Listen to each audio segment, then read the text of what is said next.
We are Brightside Home Theater.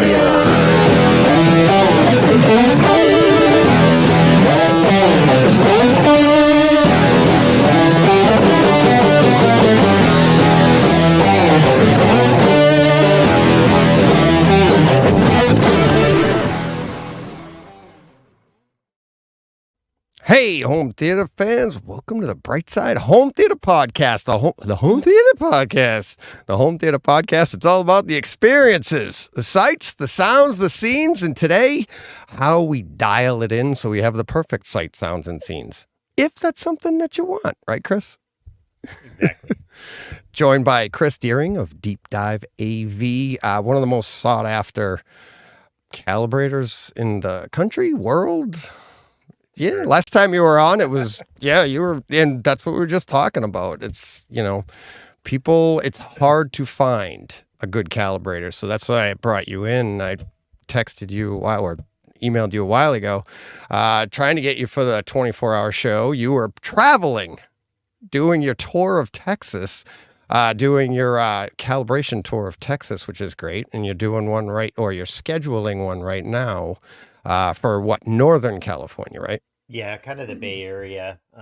Even my tour of Texas wasn't everything in Texas that I wanted to get. Texas is huge. Yeah, Texas is huge, and I usually have a window of time, and it's, just depends on how many people in an area that I think I can get in the amount of time that I have to get it. I can't always get everything. As I've told people many a time, I have a wife that travels that doesn't have flexibility in her schedule, and I have 2 young kids at home. So, one of us always has to be around. So Yeah, it's hard to do logistically. yeah. And as you were saying, it's like you're in Seattle area, because you did Just outside Travis. Seattle, Yep. Yeah, you did my buddy Travis's, you calibrated his Lumigen for him. You went to his house shortly after, I think the last time we talked or something. Probably. You did his, yeah. And you were saying, like, you got, like any calibrator in your area, you have a lot of work, but the fact that you can travel around the country and you actually do, you take the time to do that is great, but it's quite the demand. It's how do you pull all that off?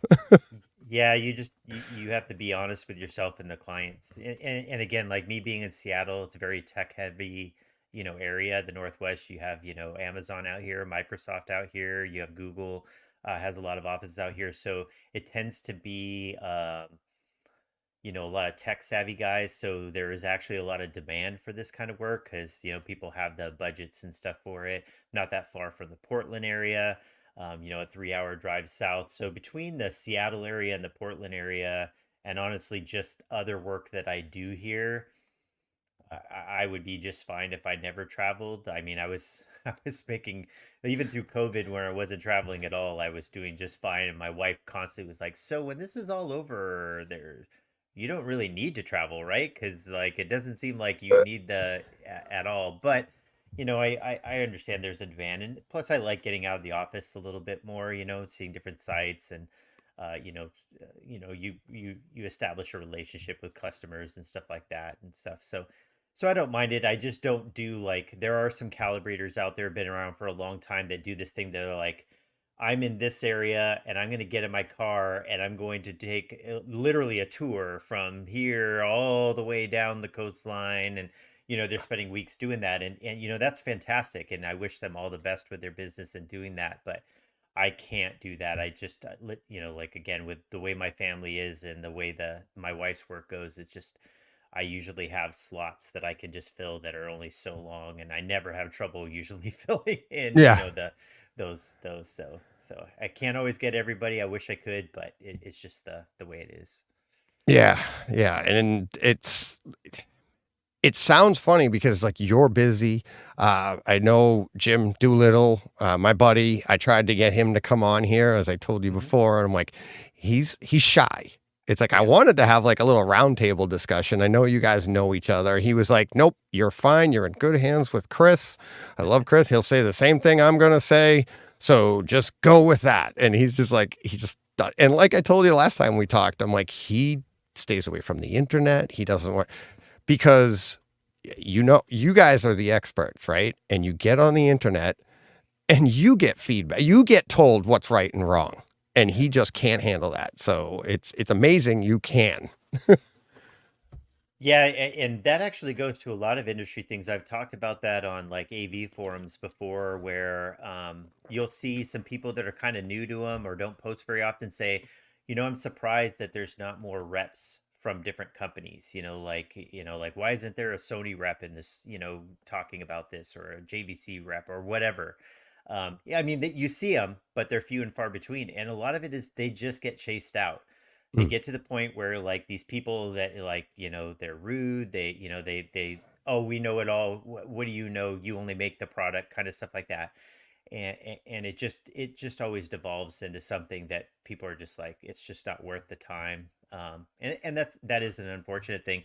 It is kind of interesting. I'm obviously a touring calibrator, and everything like we talked about, but the main forum out there is AVS forum. That's probably the biggest one that's out there, and I'm on AVS quite a bit, posting in different threads. But I think I've only posted once, maybe twice ever in the actual calibration thread. I know there's guys on there that say, "Hey, I'm going to be in this area if anybody's looking for work," and stuff like that. And again, like, I wish nothing but the best to anybody that tries to make this into a profession and everything like that. But I don't do that because, again, I just have enough. I don't need, I'm not advertising. I'm not doing anything because I usually have more demand than what I have time for. So Right. which is great, like, I'm very happy about that. But some people are like, oh, I'm surprised you're not on there or posting. You get so much more. And I'm like, I don't need more. I need a balance. Right. And that's what's interesting too, is like you see social media, and that's kind of what, we'll get to how this all came up recently, is that a lot of people think this isn't something that you need anymore, especially in the picture side of it, right? It's the devices now, the displays are so good out of the box. We have filmmaker mode, which is basically telling you, giving you an option other than vivid. Here, this is right. This is completely wrong. Sure. Right. So that gets you into the ballpark. But then it's, why do we need a calibrator? And Mhm. I did my best to answer it through Twitter and through my podcast. But can you give us your version of like what a professional calibration is, and why people call you for them? So there's actually a couple different ways to answer this, and I've answered it in different ways over with different people. Um, I think there is a little bit of truth to some of that out there, that like, okay, why do I need a calibrator or something like that? I think that tends to be more of the case with direct view displays like flat panels and things like that. And the reason I say that is because, they are trying to get better about calibrating them from the factory and designing them more accurately. Now, any TV will have, I don't know, 5 to 10 or more picture modes, and a lot of those are not correct, but they're getting better about having a mode or even two modes that are more correct. And because of the repeatability of a direct emissive display, again, like that, they build them, there's a tolerance for it. Um, and again, there's not a lot of contributing factors and stuff to it. The argument can be made that, yeah, if you're using the right picture mode and stuff like that, the difference that a calibration can make might not be as great. Again, it depends. Like, if, let's say, you call me and you're like, hey, Chris, I've got I don't know, a LG display at my house, I want it calibrated. Is it going to make a big difference? Well, if you were using the vivid mode all the time and then you wanted me to calibrate it, there'd be a big difference. Or you were using a mode that really wasn't a very good one. But if you were using one that's, one of the more accurate ones, maybe a filmmaker mode, if that one happens to be it or whatever, the difference might be smaller. Mm, Um, I do a lot of projection mm, setups, which are, to me, vastly different because the screen that you're using changes the profile, the amount, the room conditions can change it, the zoom. mm. There's a lot more contributing factors to making a projector look the way it's supposed to, compared to something where it's always the same output. It's Right. just the manufacturing tolerance. And then I also do a lot of work with video processors where that requires, those are really designed for professional, kind of more application. But one of the things I always tell people, because again, most enthusiasts and hobbyists are tinkerers. I mean, at Mm. the end of the day, they just love to sit there. Like how many hours? Like most people, they think of a TV as, hey, I don't got anything to do at 7 o'clock tonight. I'm going to turn it on. I'm going to watch Friends. I'm going to watch this. I'm going Oh, to watch that, and then they turn it off. right. AV enthusiasts are like, hey, I've got an hour. I'm going to watch 5 minute clips of this and this and this and this and this because, the other day when I was watching something, it didn't like quite look right. Maybe that's a setting, or maybe I want to like, you know what I mean? Like they're Hmm. constantly like, like how, there's always the running joke of how many movies do you watch compared to parts of movies do you watch and stuff like that. That's me. So if you think about a calibrator, so like if you and I, DJ, you call me up and you're like, hey, Chris, let's go to a movie tonight. Let's say you lived in the Seattle area. Hey, let's go meet at the local Dolby Cinema and go see Titanic. I don't know. Just Yeah, yeah. The Fifth Element. You've got the picture right there. So we're going to go watch The Fifth Element. Well, when you and I go down and we sit down in that theater and we start, that movie starts, right? You just sit back and watch it because you expect it to be the way it's supposed to be for that screen, correct? Like Yeah. the thought never comes to you where you're sitting next to me and you're like, hey Chris, hey, should we go ask the projectionist if he set that one setting? Because if he didn't set that one setting, it could be wrong. You know what I mean? Like, Yeah, yeah, yeah. or you start I watching it and do like, that at the movies sometimes. I get nervous at the beginning, but yeah, I get what you're saying though. It's like you trust in the process there. you trust in the process there. Right. I think But the in only your own time that's home. right. Yeah. I think the only time that's been an exception in theaters is like when 3D was kind of a really big craze for a while. I used to notice that when I go to some cinemas and I watch something that wasn't in 3D, I'd look up at the projection booth, like through the glass, and I'd see that they still had the polarizer in Yeah. front of it. So I know that it was because it would still work through the polarizer, but it's like half the light output and it's, it hurts the resolution. I think that's what happened. I just saw the Marvels this weekend with my wife. Okay. And I think Uh-huh. that's exactly what happened because they said it's time to put your 3D glasses on, right? So my wife and I put them on and they played a trailer. And the trailer was like, it was awful. And I started, the 3D was so bad. Like the characters on the screen were like clear, but then the background still looked like the doubled up version. Like, so that might be, and I actually took the glasses and you know how polarized it, you turn them sideways. I'm like, does that do anything? I'm like, and it's funny you say that. I'm wondering if that's what they did and they hadn't for the feature was perfect. Yeah. And that probably cuts down half of the 3D. Yeah. Right? For all intents and purposes. Yeah, it makes it where the glasses aren't going to work the way they're supposed to. But, right. Again, like, and it's the same thing. If you were watching, let's say you went to see the Marvels in 2D and the showing before it in the exact same auditorium was 3D and they left that polarizer in place, it's not going to change anything, but it can soften the image and it reduces the light output quite a bit. Right. But like those kind of things, like that's about the only time I've ever been in a theater where I'm like, oh, I should look and see because it might have been a theater that I noticed they did it before. But more often than not, you're like, okay, it's set up the way it's supposed to. You just sit back and you enjoy the movie, playfully. Right. So I look at calibration as regardless of whatever it is that you think or whatever, if you have somebody that is a true professional that knows what they're doing and they come in and they calibrate it, if I do that and I leave, you should know that it is exactly the way it is supposed to be so that you're not like as inclined to pick up your remote and tinker with it and stuff like that and realize that like, okay, hey, I watched like this movie after he left, it looked amazing. Next day I watched the movie, it looked amazing. Next day I watched the movie, it looked amazing. But then I got this other movie and it doesn't look quite right.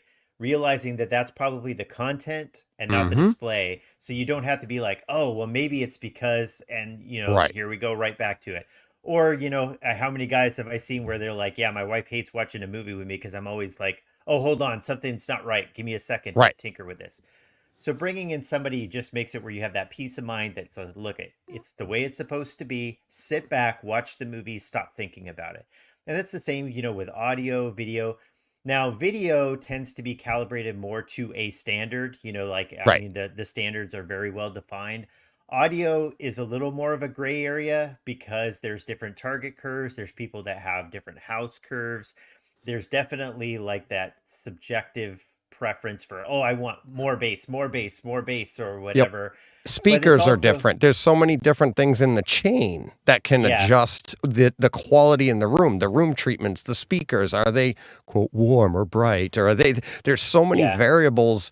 And like you said, there's so many more ways to tune to taste Yeah. that I think, and you're saying everything like I said, like, so this all kicked off with one of my listeners on Twitter, Chris Brown, tweeted, why would anyone get a professional calibration? And you've basically said like peace of mind. I said, I think if you're a serious home theater enthusiast and you care about the details, then you should at least get one in your lifetime so that you know what it means and what it looks like, right?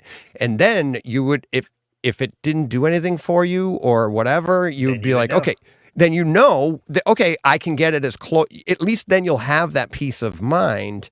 And to everything that you said about like today's displays, I've been getting calibration since the early 2000s when the displays were crap. Yeah. And there was a lot more like rear projection televisions all the way to projectors. There was, when you got a calibration, you knew the difference. And it was, Yeah. I mean, it wasn't like Way more vivid. mechanical.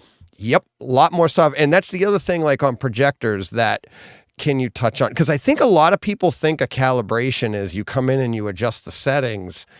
And that's stuff that we can do that's the tinkerer side. But like on a projection side, there's, lining up the colors, lining up the crosshairs, there's so much more stuff you guys do behind the scenes that we can't even get to. And it can actually take a really good picture and just crisp it up just that little bit more. That's actually not as true as it used to be. So going back to the early 2000s, you used to have projectors then were, a lot of analog. It was kind of the digital transition point where you were starting to see early digital versus the 3-gun CRT kind of stuff like that. Now, I did a little bit of work back then, but that was kind of when I was coming into it, thank God, because I don't that is just so much actual mechanical hands-on, like you got to focus each gun. There's a lot of things that were done. The new ones, it doesn't really work like that. It's usually a single lens system. So yes, I can go in, there's guys that are like, I had my projector professionally installed. It's all level and everything like that. And I get there and I'm like, yeah, but it's not actually aligned to the screen, which is more Right. important than being level. So then you're tinkering with that if it needs to be tinkered with. But like, like convergence, great one. Like back in the day, you had to actually, move and, converge 3 different lenses to overline on top of each other. Well, nowadays, let's say I'm working on a JVC. It's a 3 DILA panels in there, red, green, and blue. But those panels are actually fixed into place. So if you go in and you adjust the convergence on there, you're actually not moving anything like we used to, where we're like aligning, this gun to this gun. So what happens is that, they usually use green as the like the reference point in there. And that's because green is the majority of the light you see from an RGB, light engine. It's the one that we're most sensitive to of the colors. Okay. So then you have your red and your blue, and all it is how it scans. So you have to think about it. It's a digital thing. It says, I'm going to scan this line, and scan this line. So red, green, blue, and those are supposed to overlap, right? So it's just where they're starting that scan point on the chip. So if you have your green as your reference and then they're scanning red and it actually is starting a little bit before or after it, it's not aligned properly. So all you're doing when you shift is telling it, nope, start on this line, not this line. Okay. And then hoping that they line up appropriately for each other. And then they have ones where they like do what people call like fine, where it's like moving in more than 1 pixel at a time. And that's color blending. So they're actually not moving that line halfway between this scan line and this scan line. They're doing a blend where they're doing a little more red on this one and a little less red so that it looks like it's there, but in reality it's not. Right. So when you start doing that, there's actually cases where, because you're engaging some kind of scaling, it can actually hurt the image. And again, like if you don't know these things, it's like the ins and outs and stuff of that.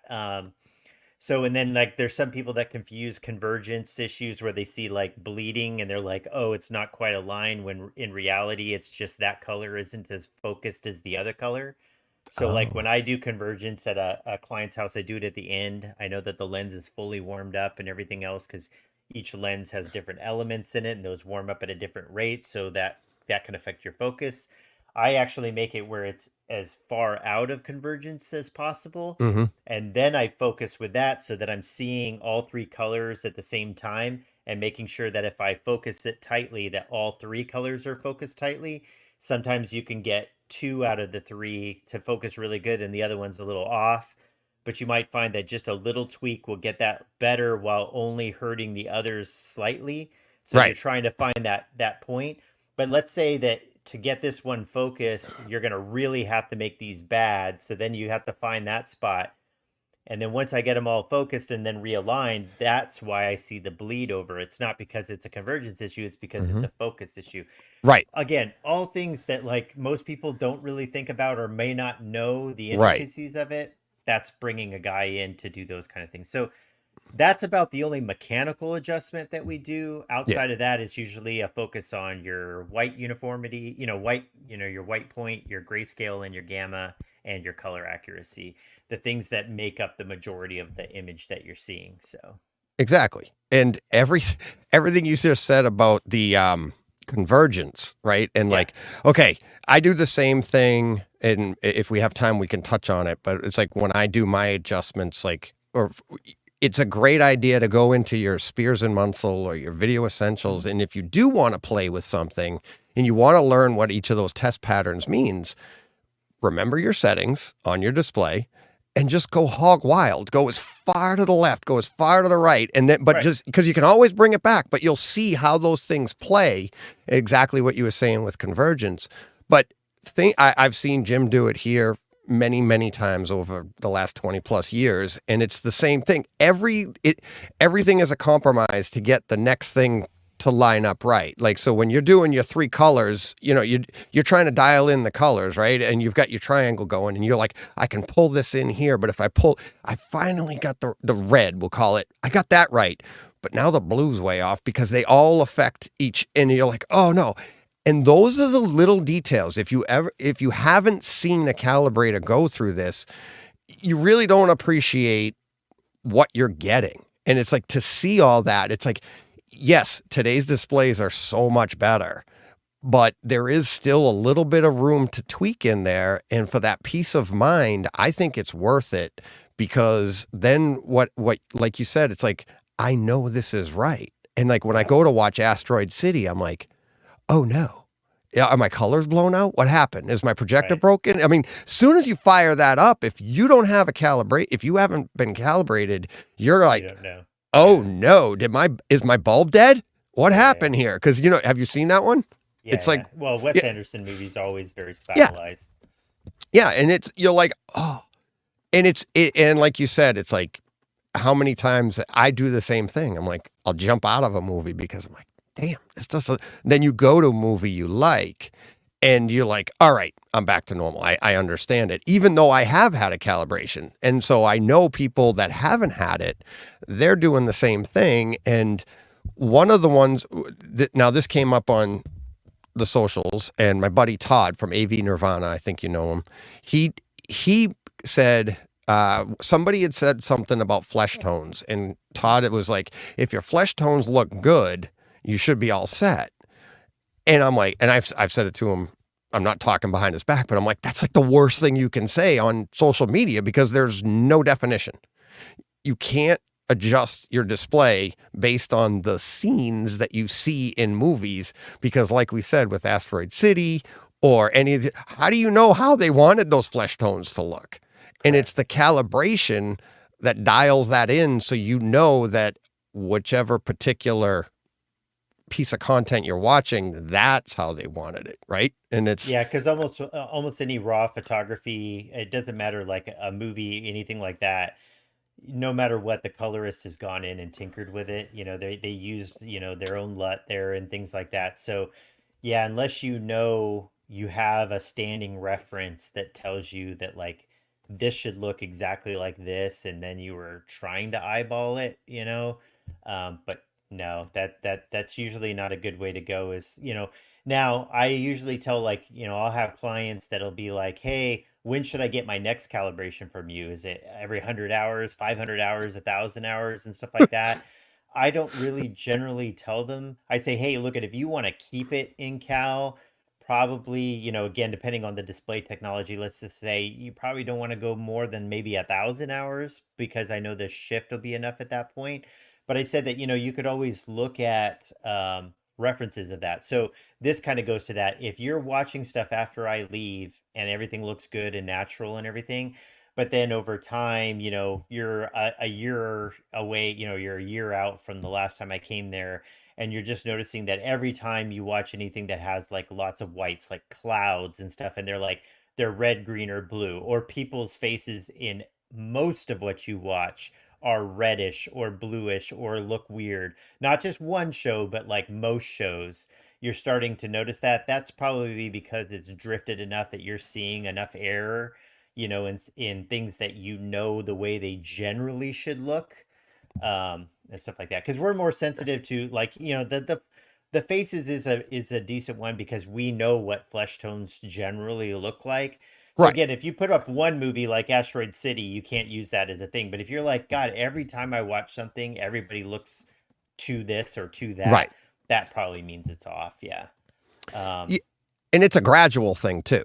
it's very I mean, gradual, and we adapt to that yep. that gradualness. So it's not something like, as you gain error, it just goes, and it's there. It's so slow, and we adapt to that over time. So it's one of those things that a lot of people don't realize how far off it is, because they've just slowly gotten accustomed to that. And our eyes are really good at that. Our brain does that. It fills in those to a certain extent. Um, but going back to kind of what you were saying before, another thing is, you brought up like the Spears and Munzel. There's like um, there's like this disc is just came out, the new 3 disc Yeah, the new one. one. Yep. There's the older one, and then Mm-hmm. you'll see like like THX calibrator discs, and Yeah. there's been stuff all over, all over time. The other thing with that is that when you get around people that are enthusiasts, or guys that kind of like to DIY it a little bit, I find that most of that is kind of learned, like, oh, they pick up some things that they heard on a forum, or they go on here, like the Spears and Munzel has an info screen that says, this pattern is used for this, and do this. But the thing about that is that it turns calibration a little more black and white than I think it should be. And I say this, with like, so like, Spears and Munzel, that's Stacy Spears and Don Munzel. Mm-hmm. Stacy Spears literally will be at my house in 6.5 hours, because he's a friend of mine, So, Yeah. Yeah. and um, I've talked to them about this, that there is something that, as you get more and more into this, and like have been in it for a while, that you learn that it isn't always as black and white as most people kind of make it out to be. So if Mm. I was to set up a TV and dogmatically go through each of those test patterns and try to make it look perfect with those test patterns, there is the chance that you can actually make the video you watch worse. Now, I Mm. know that sounds like it'd be like, well, then what's the point of the calibration disc? But there's things like edge enhancement and things. So, like, if you bring up a pattern in Spears and Munzel that says this is a sharpness pattern, and you Oh, should adjust the sharpness of your TV, like the sharpness setting, or make sure all those are turned off, but you'll see like a little bit of ringing around, a black and white transition, or a black and gray transition. And people are like, oh my God, you gotta turn that down until you do that. Well, the problem with that is that the pattern is a single pixel pattern, which works at the Nyquist rate of your display, if it can even resolve at Nyquist. But the problem is that 99.9% of what you watch is nowhere near that high of resolution. It's showing you what the display is capable of, but you got to think, like, what you watch has already been compressed for whatever format it is. It doesn't matter if it's a disc or if it's streaming. They're all compressed. It's just how much they're compressed. And then usually one of the first steps in compression is that they high pass filter, so that they take away all that really high edge detail, because at the end of the day, we don't see it as much because they know our display system doesn't show it as much. But it also makes it where the random noise kind of goes away. That's hard for compressors and things like that. So sometimes adding a little bit of sharpness in, depending on the type of display that you have or things like that, can actually bring back some of that detail that's essentially robbed from the motion or from the compression. And I'm not saying like, egregious amounts of anything or bad, but just knowing that like it's not always black and white. There's lots of gray areas for that kind of thing, where some test discs, I think they give you these like perfect montages and stuff to look at, like here's perfect video so that you can see if your display shows this perfectly. And I'm like, well, yeah, but if I show that and then I show like real content, like TV shows, movies on disc or whatever, then I can't, that might not look at that. So Right. it's one of those things that, again, What that happened there? knowing, You just gave yourself a oh, thumbs up. this, Yeah, how'd that happen? no, I use my iPhone for the video, Oh, and it has the ability, like I can sit here and talk oh, about like, hey, because of this video, I just got 5 new signups for my thing. Yeah, oh, so jeez. if you use an iPhone with for video, they have all these things that you can add. I Yeah. forgot like it. If I go like I don't like your thing at all here, it should do it for that too. I think it does like a thumbs down. I or banned that something one. like that. Yeah, but yeah, sorry, it No, automatically detected because it saw my finger there. So yeah. Oh, that's funny. I've been yeah, trying to figure that out, and it happens to me every now and then. None of us could figure out what was going on, and it's usually when I'm yeah, using my MacBook to stream. But yeah. okay, we got sidetracked there. No worries. Squirrel. Yeah, exactly. Yeah. So yeah, those test patterns that gets into like, so Chris Brown, he's the one that kicked all this off weeks and weeks ago. He's like, Mhm. Spears and Munsell has a flesh tone test. He's saying in the chat, and it's like, and yeah, there are flesh tone tests, there are pattern, there are displays. Like we all know, like the horses, the mountains on the Spears and Munsell, right? Yep. I think it's a basket of fruit on Video Essentials or whatever, or the people dining. Mhm. Those are great. But it's you, like Jim, my guy, like you're the ones that know what those are supposed to look like in the first place, right? And Right. we're all just like, I think this is good. Like Yeah. we do all the No, little but things. they're a good reference. Like like in the new Spears and Munsell, there's literally a section that's I think it's called Faces, where it just goes, Mm, it shows what and they're all different. There's a Caucasian girl, there's a black girl, there's a Chinese girl. So you see that. Um, I don't think it's again like I wouldn't know exactly what it is because again they're lighting it, they're doing all these mm. different things to it, they're grading it. So I've never met any of those women. And honestly, like most of the time, even if you had a natural photograph, it would probably look different than video does Oh because yeah. video always has more of a contrasty look than real life does. Um, but I think if you had, you just went to Costco and bought an LG TV that does HDR and you played those faces, you should be able to figure out which picture mode clearly is not right. Right. The one that is wrong, so that you could say, okay, there's 6 different picture modes on this LG. I'm looking at these faces.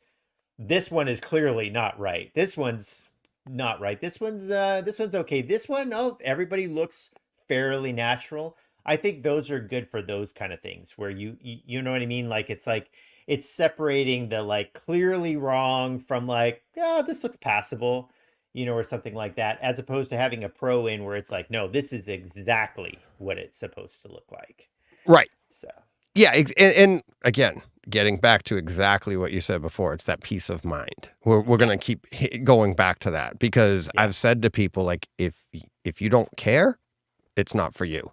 If you exactly. don't even, if you're watching and it doesn't bother you, you're not even, you think it looks great anyways, it's not for you.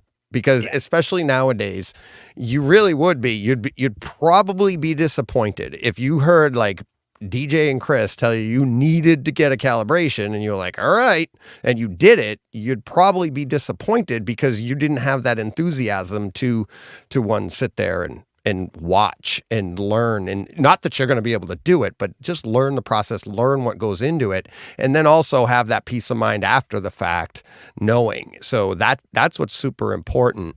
I got a few questions here I got emails and I got some up here, but here's one from PK. He emailed this one. He goes, do most customers who opt for calibration know actually what it means, or just a wealthy client throwing away money to get the best? I would say that the majority are people that know what it means. I do get the occasional person that's just like, hey, I heard that I should get this done, and they have the means that it's probably doesn't really matter that much to them monetarily. I do get the skeptical people, like Texas, great example. I had 2 different guys that signed up that were like, hey, I keep hearing I need to do this. I don't really think it's going to really make that much difference. I think it looks great. And thankfully, at the end, both of them were like, wow, this was quite a bit better than I was expecting it to be, or it made a substantial visible difference for them. And then other people, I get them and like, I was like, well, this display really wasn't that far off, but now, I got it a little bit lower than it was. But I always make it a point at the end when I actually create a report that goes over all the things that were adjusted. And I sit down and like, okay, do you know what calibration is, how it's done? And they're like, no, or we're like, okay, this is what it is. This is the measurement. This is, like the frame of mind you have to keep for how much error really is, visible versus not visible. So I show them, this is where you were, this is what your tracking was, and you can see this is why you had error. And then here it is after I calibrated it. Now you're at this and stuff, so that I hope that they at least understand the information being given to them. And then, we'll go through some content and things like that. But, ultimately, like I said, it's just knowing that when the person leaves, if they did a good job, and hopefully they did, that, it is what it's supposed to be, so that you don't have to wonder about, is it right? Is it wrong? Do I have this set up? I mean, even outside of the calibration part, I would say 95% of the time when I go into a place, it's not even just the calibration of like color, grayscale, gamma, and things like that.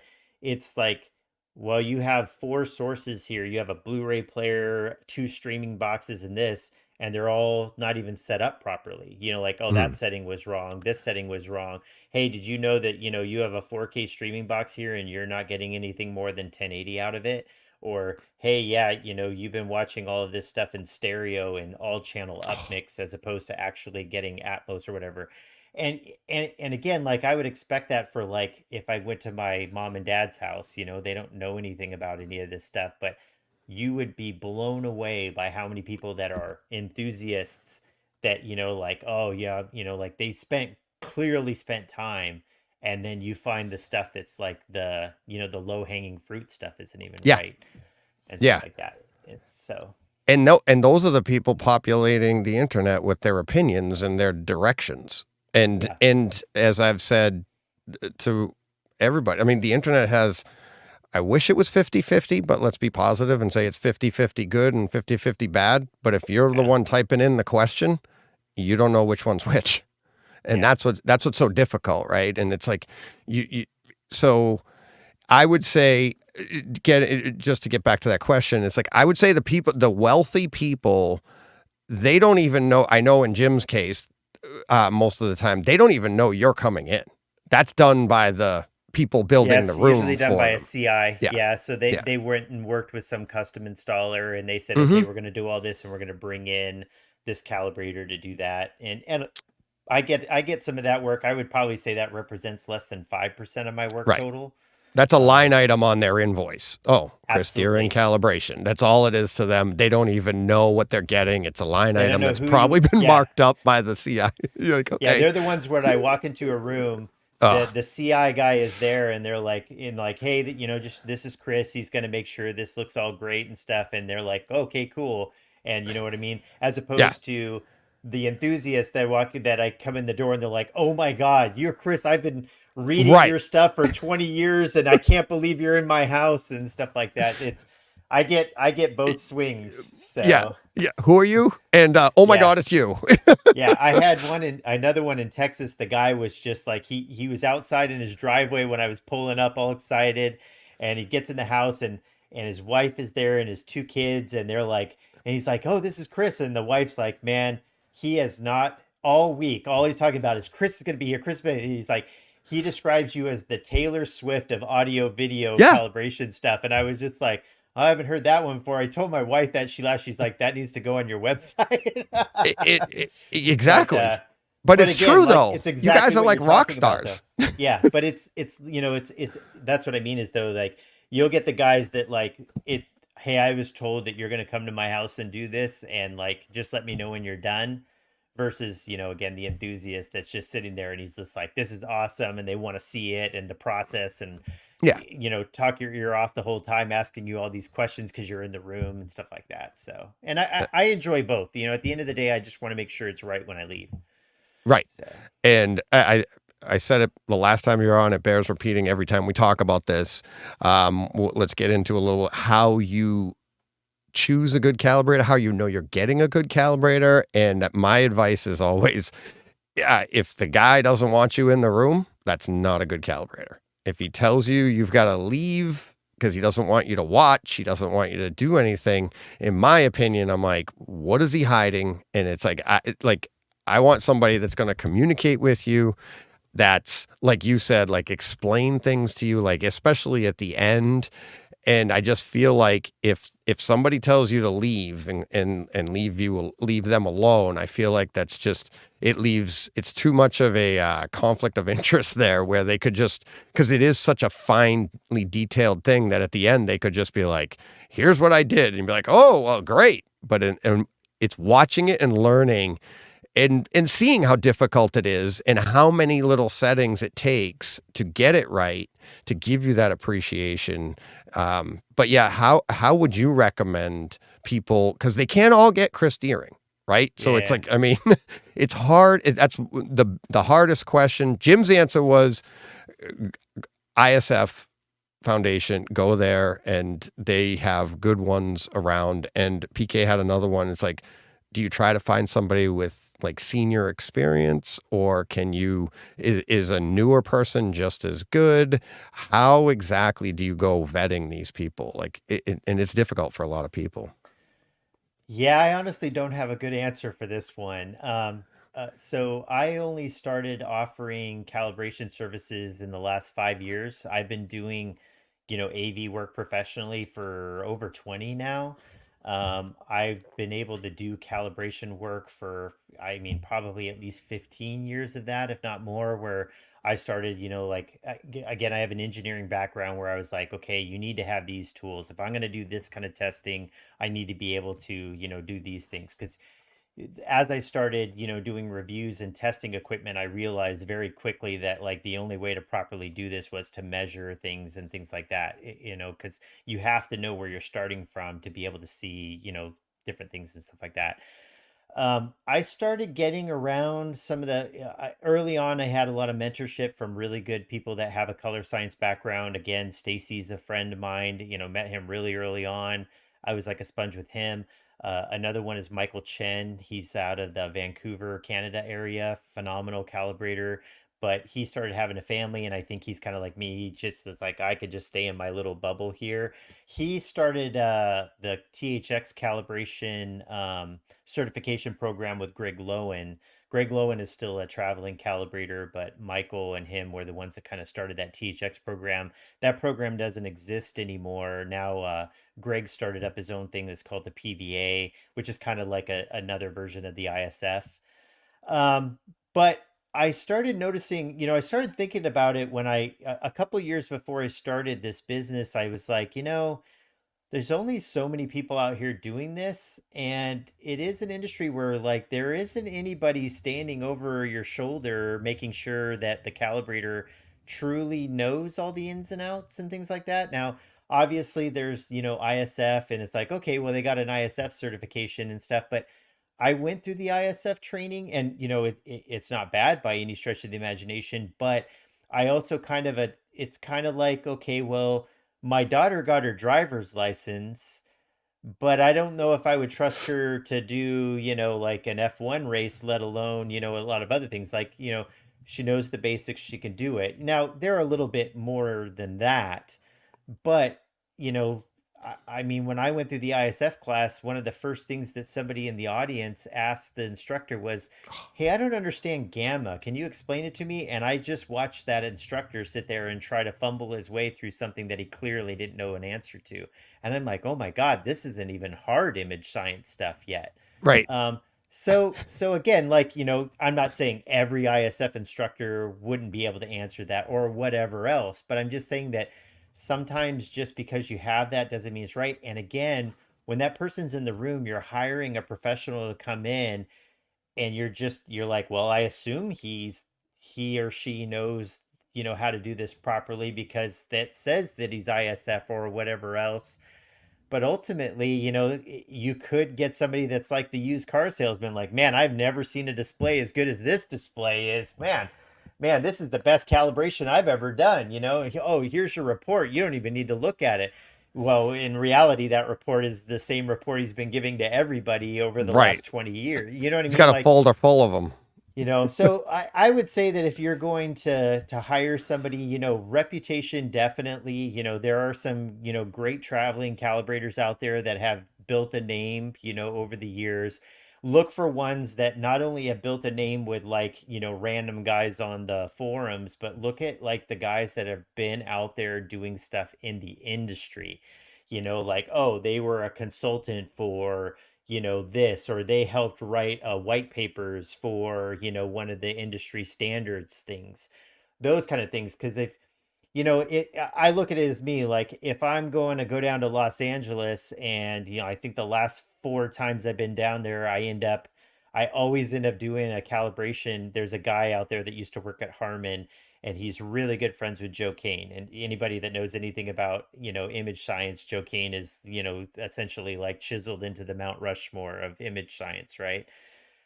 I've sat there and calibrated with him in the room, and we're talking about video stuff, and he's asking stuff like that. Like, I've looked at it as like, okay, if you know Joe, you know that his BS meter would go off immediately if he's like, you don't know what the hell you're talking about or Hmm. anything like that. That's So look Jim. at the people. Yeah, but That's look Jim at the because they're people. good friends. Yeah, He can't, like you said exactly. with Stacy Spears, and you're like, Exactly. it's not a coincidence. You came up with them. Yep. Joe and Jim came up together and went to school, and it's like the first thing when I met Jim is he walks in, and I had the Video Essentials laser disc. I had the and he's like, oh, Yeah. okay, and it's like, and he would tell you all that, but Jim's the exact same way as Joe, and it's like that BS part. That's why he doesn't want to. That's why Jim doesn't want to come on. He just doesn't want to hear it, and it's Yeah. like, Yeah. and he knows it, and he's like, you're not the industry expert. Yeah. You're asking me, and now you're telling me this, and it's, Yeah. and I know he's like, because I've asked Jim to get Joe on. I was like, can we? And he's like, I don't know if you want that. And I was like, I would love it. And I've seen Joe on. I've seen him talking with stuff, and highly technical, super smart. Yeah. But like you said, it's like there's it. You can't. You need it, and that's what's interesting too. Is you need somebody. You're that unique personality, I should say, that has, like, you're technically engineering smart, but you have the personality to sit with these people and talk with these people. Whereas maybe Joe's a little bit more towards Jim's side, where it's like, okay, if as long as you agree with Jim, you're good. It's like, you're right. It's when you don't, and it's like, I'll be like, what if I want to do this? And he goes, you can do what you want, and I'll always help you out. You're my buddy, but no. Yeah. Yeah. It's like, that's wrong. It's like, okay. But that's what I would look for is, again, people that, there's calibrators out there that have a reputation. They've been around a lot, but it's also look at their interactions. Like, again, and I'm not saying that you have to have that. I mean, I'm sure there's guys that are out there that are smart guys that have figured it out and can do a good job that don't have bona fides or things like that. I'm not trying to, throw anybody under a bus, but I'm saying that, like, it's no coincidence that you will start to hear similar names over and over again if you start looking into the Mm-hmm. calibration world, and you'll see that they have a lot of experience and a lot of things where if they didn't know what they were doing, they would have been kind of, pushed out. Right. Like they wouldn't have that kind of interaction and stuff like that. So that's a good way to go with it. But again, there's guys that are just like, hey, I've got a program and I've got a meter, and I'll come over on this weekend and do it, and you might get great results, you might not, at the end of the day. So it's like anything else. Yeah. You never know what you're gonna get. You might find that one local plumber that's amazing and probably could teach a master's class in plumbing, and you might get the other one that watched a lot of YouTube videos, and he might get it done to a degree, but Keep buckets handy. yeah. Do you is there like a mentorship? Do you talk to, do calibrators reach out to you and like, as No, they're coming up? I don't do anything. I've talked to guys that are coming up that have asked questions like, "Hey, how do I learn this and how do I do this and stuff like that?" I've told them like, there's books that are out. There's some books out there. Go to an ISF class. Go to a PVA class or something like that. The thing that I find is like, those kind of, again, I haven't been to a PVA class, so I don't know how Greg's stuff goes, but like the ISF, when I went to it, it was very kind of like, you will do this, you will use this workflow, you will do this and stuff like that. I find that, with anything like this, having a questioning kind of attitude, like, it's really easy. It's like I was saying, it's really easy to learn the black and white portion of it, but Mm, then you start learning that like that isn't always exactly right, that start thinking a little bit outside the box. Think about the application. It's like learning math. I can teach my 6-year-old how to use addition. What's 5 plus 5, honey? Oh, it's 10. What's this or math or anything like that? And then I go, okay, well, what's an application you could use that math for?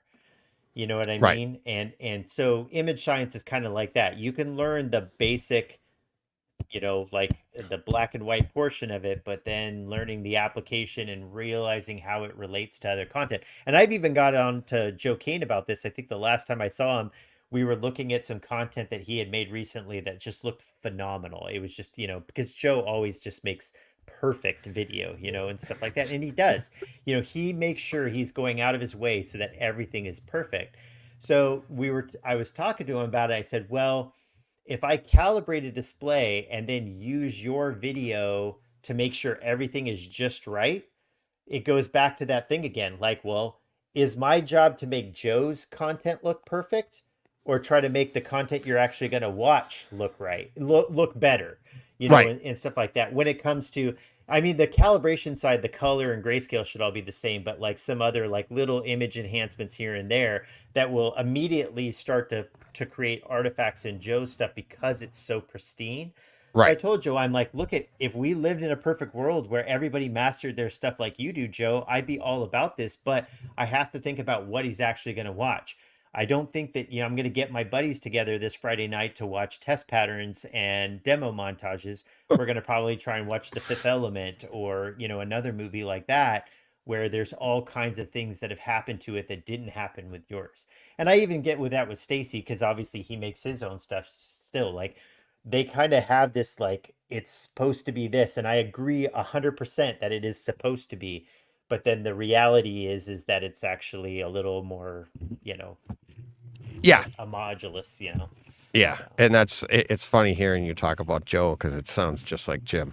It's like me talking with Jim. And it's Yeah, like, Joe is very like, it is mhm. this, and if it's not this, it's wrong, and he is right. I don't I, disagree with that, but how many things in the world can we say that about? Like, but it's like, I get it. Like, everything should be, from an engineering standpoint, my wife is kind of like that. Like, yes, everybody should drive exactly, perfect, because there's all these rules, but nobody does that. So you have to kind of, yeah. exactly. Exactly. And that's where you get into so much of the nitty gritty, and that we like to take in as enthusiasts. Anybody watching this or listening to this later, there's a reason you're here. It's you get into that nitty gritty, and there's so much of it when you get into a video calibration that is objective, right? That's like, and like you said earlier, it's like it is defined. So that's why we can get an accurate video calibration. And then if you want to tune to taste, you can, and you'll know how far off you're going to be. Or to your point, like, okay, so Joe Kane is telling you this is exactly where it needs to be.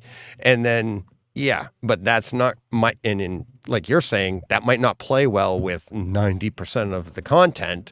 So this is what you need to do to make it all look consistently very, very good to the best ability of your particular display. Right. And each display has its own ups and, ups and downs.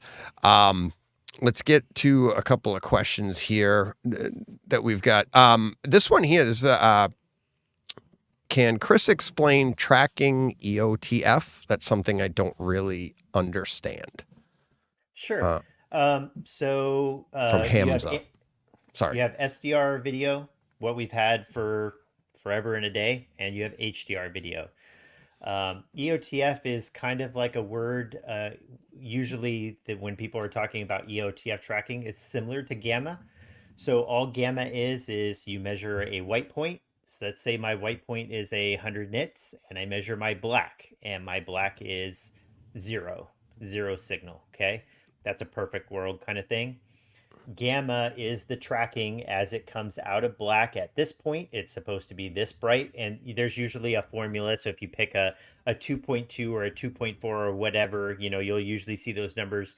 It's telling you that exponentially it should go up this much brightness until it gets to 100, so that you have an even dispersion of increase in brightness. I mean, that's just, real thing.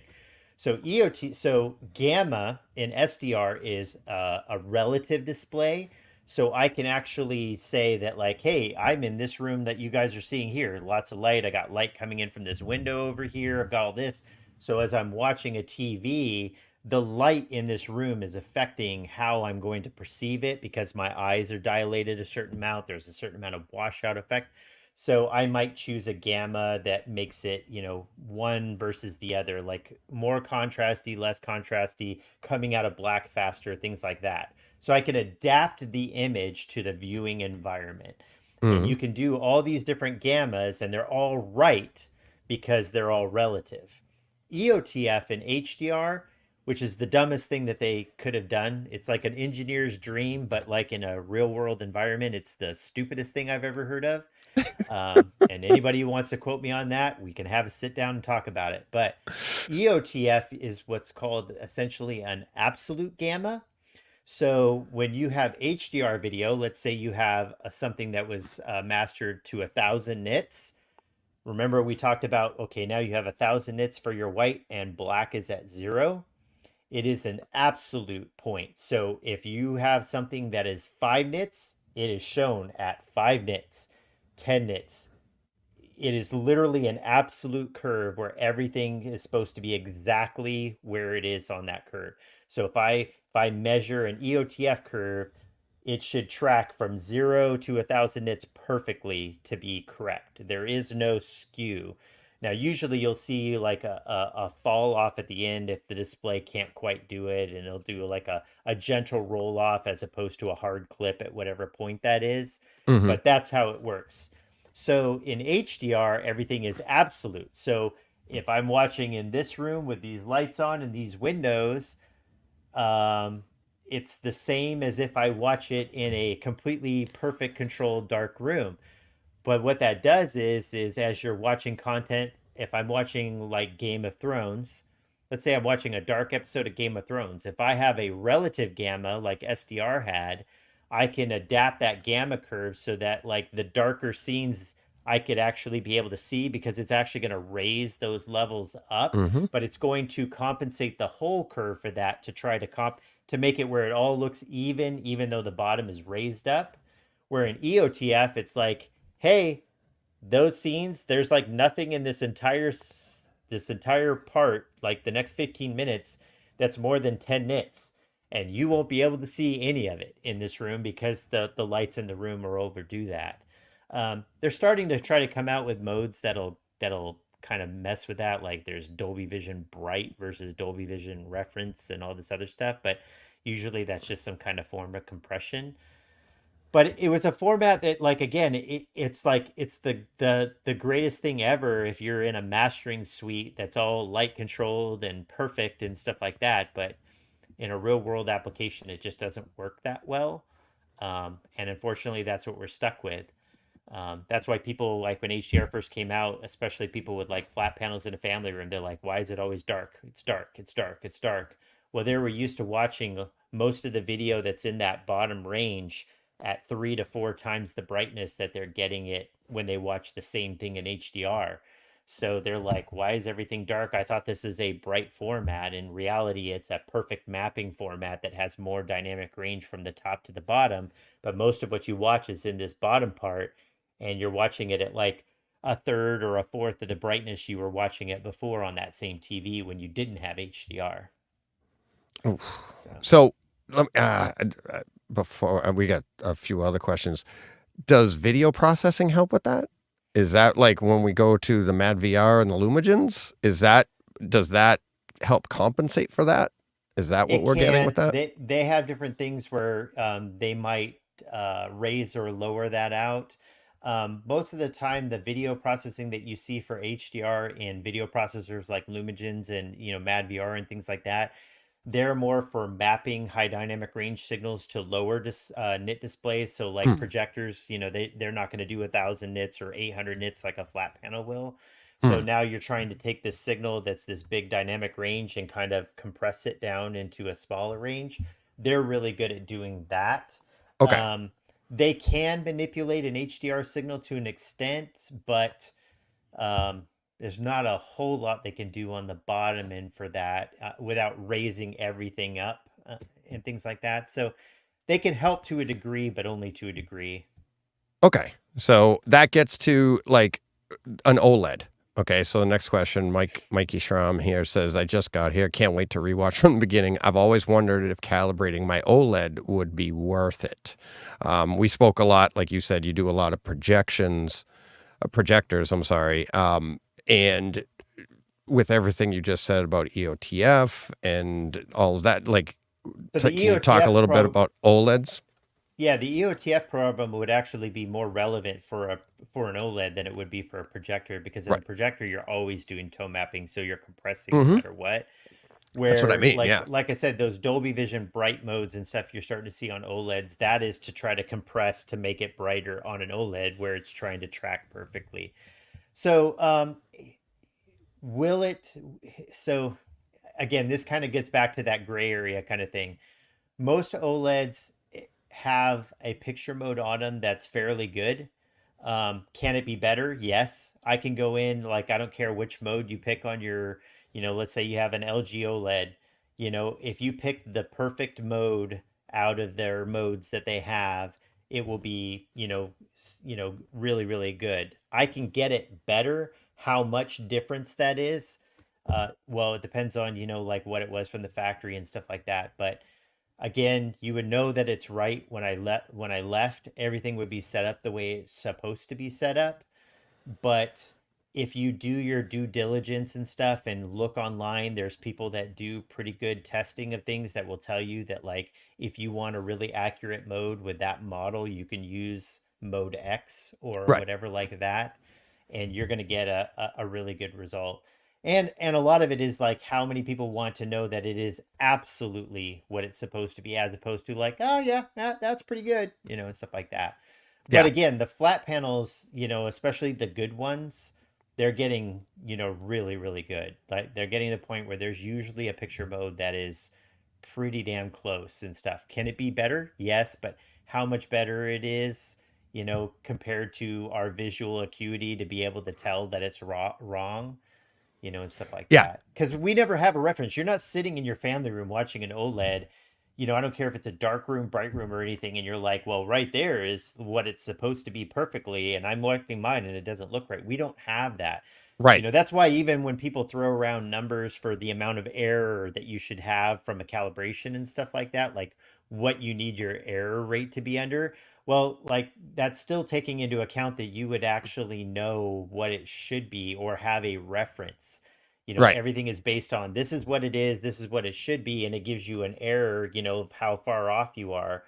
But again, like if I have an error of 1, which is, fantastic, that's great. But if I have an error of 5, that, some people would be like, oh, 5? I can't believe you have a 5.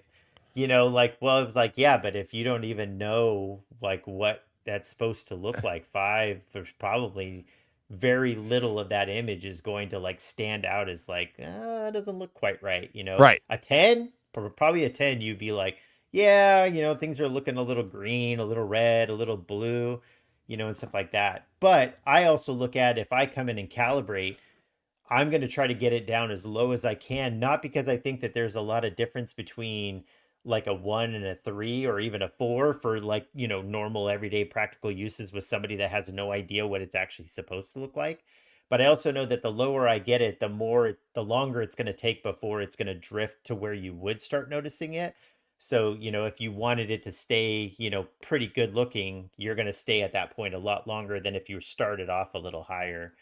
Now, when you get into studio work, like if somebody hires me to go to calibrate a studio monitor, like an OLED at a studio, they need calibration because their error is additive. So if I'm Chris Deering mastering guy at Sony Pictures for Blu-ray, and I have 2 OLEDs that I use as my mastering thing, and I'm actually doing the Blu-ray master or something like that, any error in my display is baked into the product.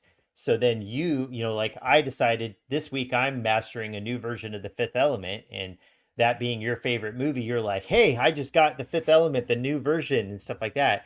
And you have a certain amount of error in your TV. Well, there is a baked in error from the display that was used to master it that now adds to your error.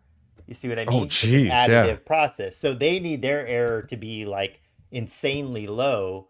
Right. 1, so that it's correct, but 2, Right, so it's not passed on to the consumer to add to their Right. already amount of error. That's the copy of a copy of a copy type thing. Exactly. It's Right. all additive. Yeah. Yeah. So, and that's the thing. And like I think you touched on it a minute ago. The differences are it's so fine, and It can be. It depends. it on the can system. be. It depends on your system, but you need to, and I hate to say it, but it's like you need to learn what you don't know before Kind to appreciate it, right? So it's like if you're thinking about doing it, about getting a calibration, keep thinking, right? Keep researching, keep wondering if you should, because eventually it'll come to a day where you'll be like, that's it, it's bugging me, I need to know. And then you'll be motivated and you'll be happy that you did it, because at the end you might be like, wow, that is a very little difference, but I'm glad I did it.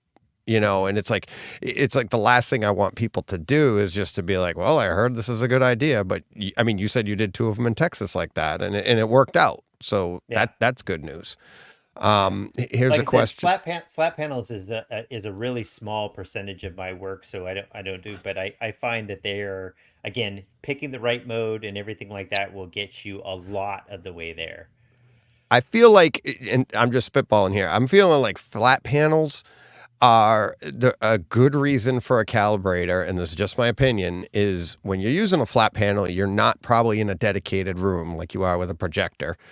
Very And rarely. so, right. So you're dealing with multiple environments, right? You're daylight, Day nighttime. mode, light mode, making Right. sure the gamma's right for that kind of room condition versus the other. Yes. Things like So that. Yeah. here's where getting a professional calibrator in, he'll help you, one, set all those up and explain to you why, like, oh, in the daytime, this is the best possible picture you can get.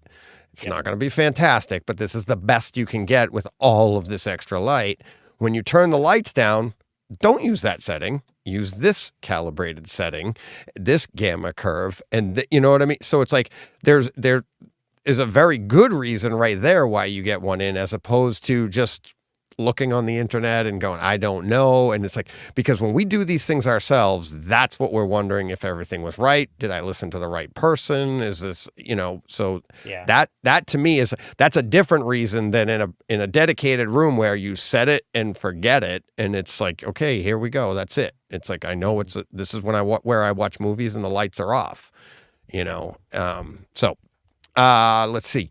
Andrew's question is, can a firmware update default some of your calibration settings? It can, and that's going to be display dependent. There are some manufacturers, depending on what they do for the update, where it's not, I would say it's not typical, but where like they did a major revision to something and it will wipe the settings that are in there. I would tell anybody, if they are getting a professional calibration done, and then, a month later, 6 months later, a year later, there is an update for their display that they're concerned about whether or not that's going to hurt their calibration settings, reach out to the calibrator. He should be able to tell you, like, nope, you have nothing to worry about. It'll be fine. Um, but like I said, it is rare, but it has happened.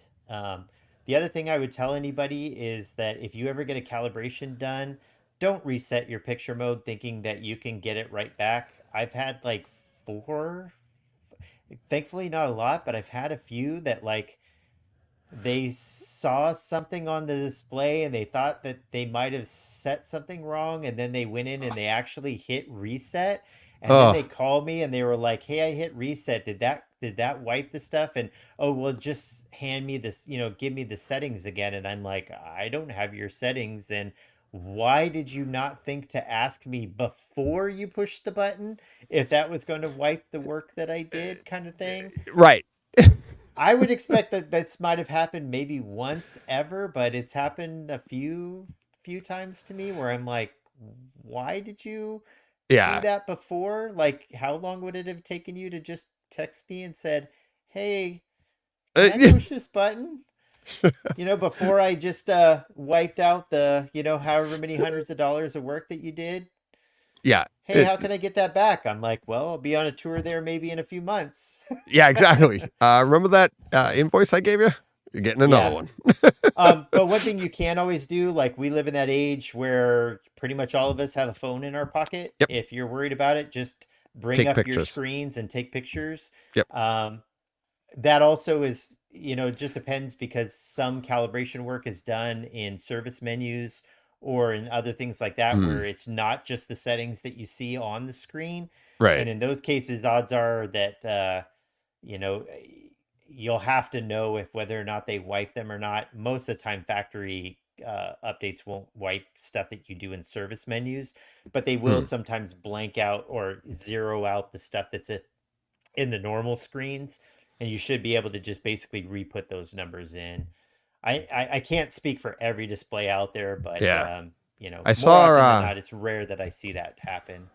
I saw the new JVC update. Youthman had it. He's already got the update. They gave it to him early, and he said that the new JVCs, you can offload, you can export your settings just for that reason. If anything happens, you can just pop in the the flash drive and upload your settings back onto it as a safety type of feature or whatever. Because they don't have a thing that, like, if I go in and I adjust a JVC where I could say save settings and then you can say recall settings. So if you go in and you change the setting, it just leaves whatever the last setting is that you went. So if you went in there, or your kid went in there or whatever, you would have a backup that you can just load that back in at any time and stuff like that. But Epson has modes where you can save it to a memory, so that makes it where you can recall it at any time, so you wouldn't need a USB stick for that.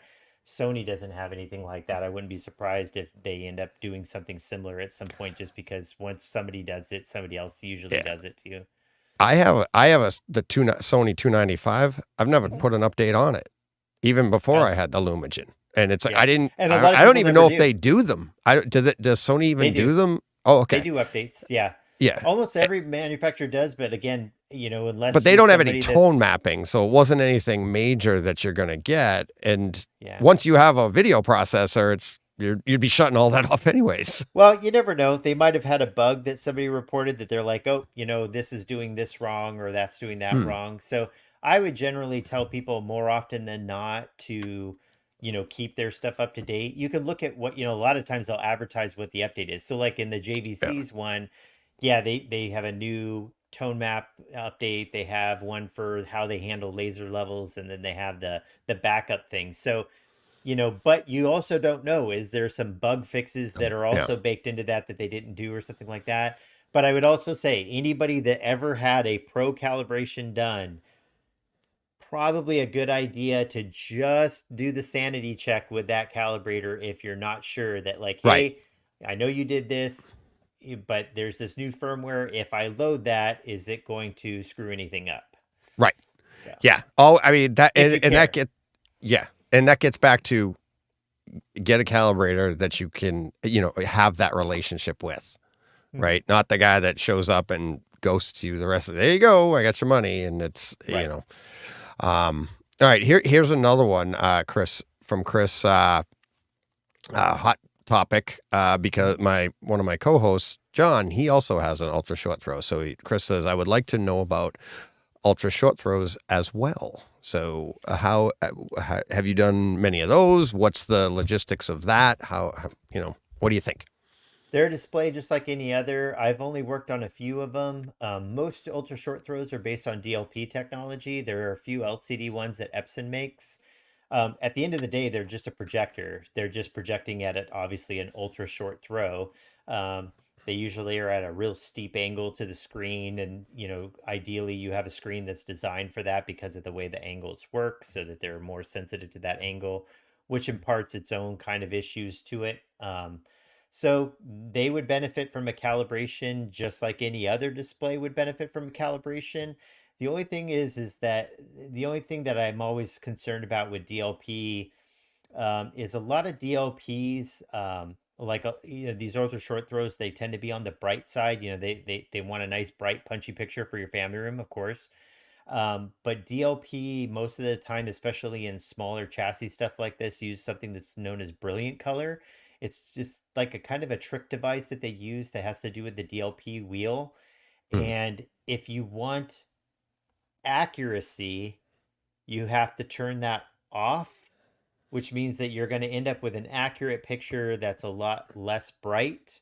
But if you want a bright picture, you're going to have to give up color accuracy. Now, subjectively, the image will probably look fine for most people, but just a caveat that some people need to be aware of. Again, it was designed by image scientists where they're like, look, we know we're doing this cheap because we feel like the human visual system isn't going to notice it that much, but you will Right. notice this. But if you're looking for measurement and objective, calibration, that is something that, can be kind of a hitch in there, Mm-hmm. where it's like, well, it is what it is. But again, I haven't worked on a lot of ultra short throws. I have, but the few that I've worked on, they have their quirks like anything else. It sounds much like I expected, like an OLED or a typical display. You're putting ultra short throws typically in a multi environment. Light conditions are variable. So would it be another reason would be worth to? Can you shut that off for like critical nighttime viewing when it's a dark room, and now you're going to have accurate color, you're going to have, your black levels, everything's good, but then who cares if the colors are a little off or blown out when you're watching the football game or whatever during a Sunday afternoon, right? Depends And on how it's like, far off they are. well, if it's the NFL, they're usually way off because it comes out of the Yeah. camera that way. But I do the same thing in my room. It's like, if I'm in my dedicated room and I have a bunch of people over to watch a sporting event and the lights are on, I'm vivid moding that thing out. We're just watching sports. It's not critical viewing. So another reason would be just to get that education, and also get it dialed in, if that, again, if you have that frame of mind, while you're on the USTs, I know you and I talked about this a while ago when my buddy John was looking into it. What about ultra short throws and video processors? It's the same kind of thing. Again, an ultra short throw is a projector. Projectors tend to benefit more from video processors, in my opinion, than TVs do, like an OLED or something like that. I mean, anything can benefit from it, but I find it's one of those things that it is an investment. And I Mm, find that, like if you're going to spend that much on something, you want to try to like, okay, does it make sense to spend this much more for something? And certain setups need it a lot more than others. So I try to be pretty straightforward about that, saying like, okay, well, what's your setup? With that, yeah, these are your benefits, but depending on how critical you are, you might not really notice that much. Where some other guys, I'm like, oh yeah, a video processor would make a very noticeable difference in your day-to-day use and stuff like that. And again, I try to be pretty straightforward and honest about that because, yeah, I would hope that somebody would be to me if I was thinking about spending some money on that. Um, so yeah, ultra short throws can benefit from that. But again, it also has to do with like it depends on the ultra short throw, what they are or are not capable of, what they can truly do versus other things and stuff like that. I haven't really spent a lot of time with ultra short throws. I did some testing on an LG one. I've seen a couple out in the field. I'm generally not that big a fan of ultra short throws. I'll be honest right off the bat. I feel like they're if you're in like a dedicated theater environment, they're never remotely even close to the performance you can get from a good, normal long throw projector. And then if you're looking at it from a family room environment compared to like a good flat panel, it's like you're basically trading off performance in just about every regard for a bigger screen. And I get size, that. Like, right? say, Yep, yeah, people yep, want, like, oh, if I can get a 100-inch or 110-inch or 120-inch in my family room, that's amazing, and stuff like that. I get it, but you're basically giving up a lot of quality just to get that screen. And right, then again, if you can accommodate a long throw projector, you're going to get usually better performance from those than you are an right. ultra short throw. So it's Yeah, and I've stuff like seen that. So I've seen a lot of reviews where they it's not made clear the compromises going from a traditional projector to an ultra short throw and then to a display.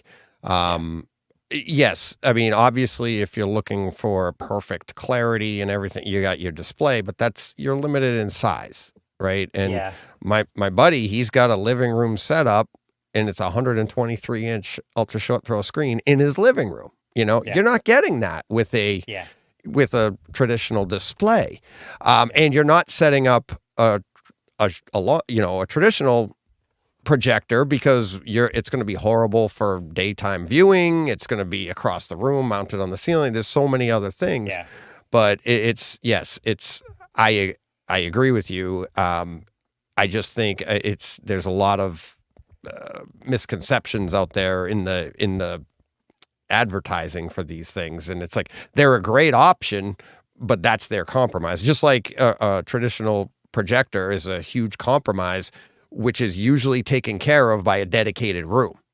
It's like once exactly. you go to a dedicated room, you're like, It's okay, now it's it's yeah, this is a tool that works really good in this environment and is designed for that. Ultra short throw is kind of weird because it's not as good for, again, like they pretty much advertise them completely as a family room flat panel replacement with a bigger screen.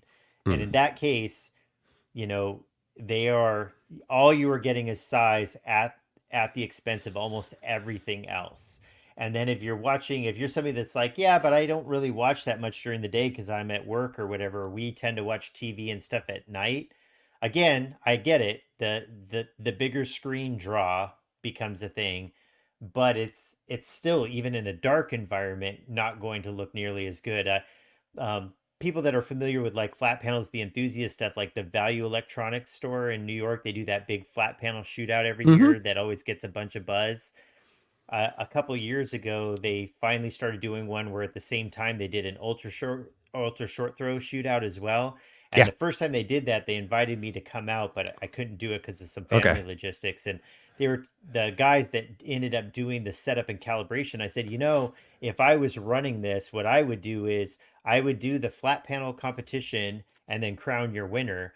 And then I would do your ultra short throw and crown the winner.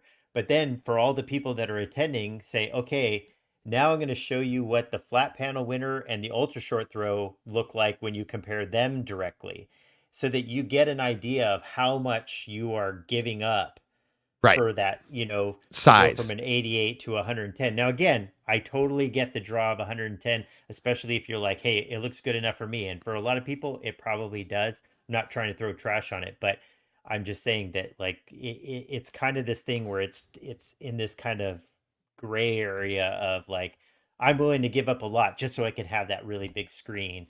But if you are somebody that watches more at night, I would strongly consider, even for a family room, looking at a long throw projector with like an ambient light rejecting screen where you can get a little bit better quality than an ultra short throw if you can control your environment pretty well. Again, somebody that's like, yeah, we just watch at Right. night or whatever, something like that. So Yeah. Yeah, they did the shootout with all projectors. They had ultra short throw projectors and they did traditional projectors. That was a couple years ago, and I knew a couple people that were on the panel, and they were all like, one of them was actually like, he'd never seen them side by side, and he's like, oh boy. yeah. And what was interesting is after the fact, they gave their rankings, but it was based off of like, say, I forget if it was out of 5 or 10, but say it was like a 9, and they graded them all.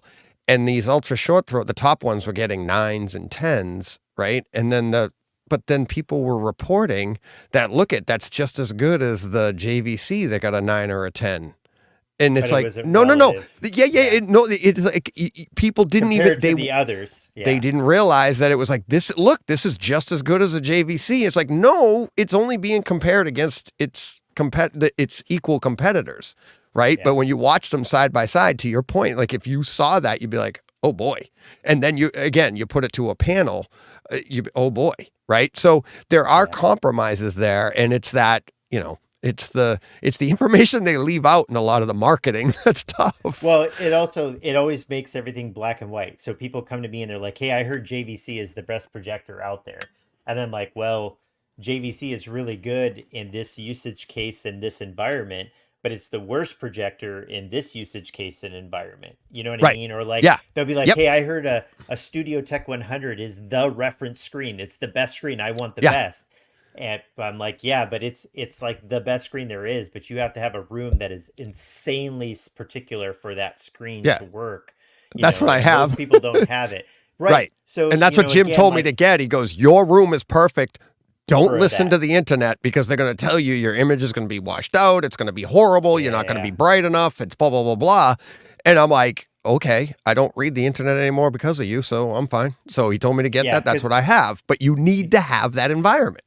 Yeah, the internet is an echo chamber of like, I heard this and I've heard it a bunch of times, so I'm going to regurgitate it, as opposed to, again, like, this is the best. And it's like, well, Right. it's the best for an application. It's like a Ferrari is a better car than a Toyota Tundra unless you're on a dirt track. Right. You know what I mean? Like somebody just said, well, that the Bugatti's the best car out there. And I'm like, Not if you're on going my grocery road. shopping. Not on my road, it isn't. Or Right. I live out in the country. Like you couldn't Yeah. even get it to a paved road in time. You know what I mean? So Oh, yeah. Anybody around here that buy, like the construction guys, they'll own a company, they buy a Lamborghini, and it's like they'll have it for like a summer and be like, I'm never getting that again. My back's killing me. I can't drive that thing around here in the potholes of New England. So it's just knowing, again, like the ins and outs of that. So yeah, and that's the most important part, and that's where I say, like, get that relationship with, try to develop a relationship with a calibrator or somebody that knows. And even if it's like, go into your website, learning about that, watching we still have some time, and I got some other questions, but what is it like on your tours? That do you post those? Like, how do people know, like, when you're coming around to you? To them, so this goes back to when I said I don't really do a lot of advertising, because again, I usually have finite windows. Right. So what I tend to do is, again, because my time is limited, I get people that reach out because, they've heard about me. Maybe it's a podcast, maybe it's online or whatever. So I get emails that say, hey, Chris, I live in place X. Are you planning a tour to that area? And I'll either be like, yeah, actually, I do have a tour and it's in 2 weeks or a month or 6 months out. Or I'll be like, no, don't have a tour planned, but I will put you in a folder for that area. So I Mm-hmm. generally have like a folder that's like SoCal, NorCal, Mm-hmm. Texas, Tennessee, Florida. And once I've accumulated enough, where I'm like, man, I've been getting a lot of people. Oh, let me look here. Oh, I've got 25 people in Florida that want a calibration. Oh, maybe I should do a tour there. Okay, that's going to take me this much time. I can set off that time to do that, and then I'll reach out and say, hey, you guys asked about a tour. I'm looking at these dates. Can I make it work? And stuff like that. So I generally, as opposed to just like waking up in the morning and being like, I haven't been to Nebraska before. Maybe I'll go on the forum and be like, hey, I'm thinking about doing a Nebraska tour. Reach out to me if you need it. I generally look at like, I've got a folder with 30 people from the Bay Area that want to have a calibration done. I should probably get that knocked out before that number becomes unmanageable Right. or something like that.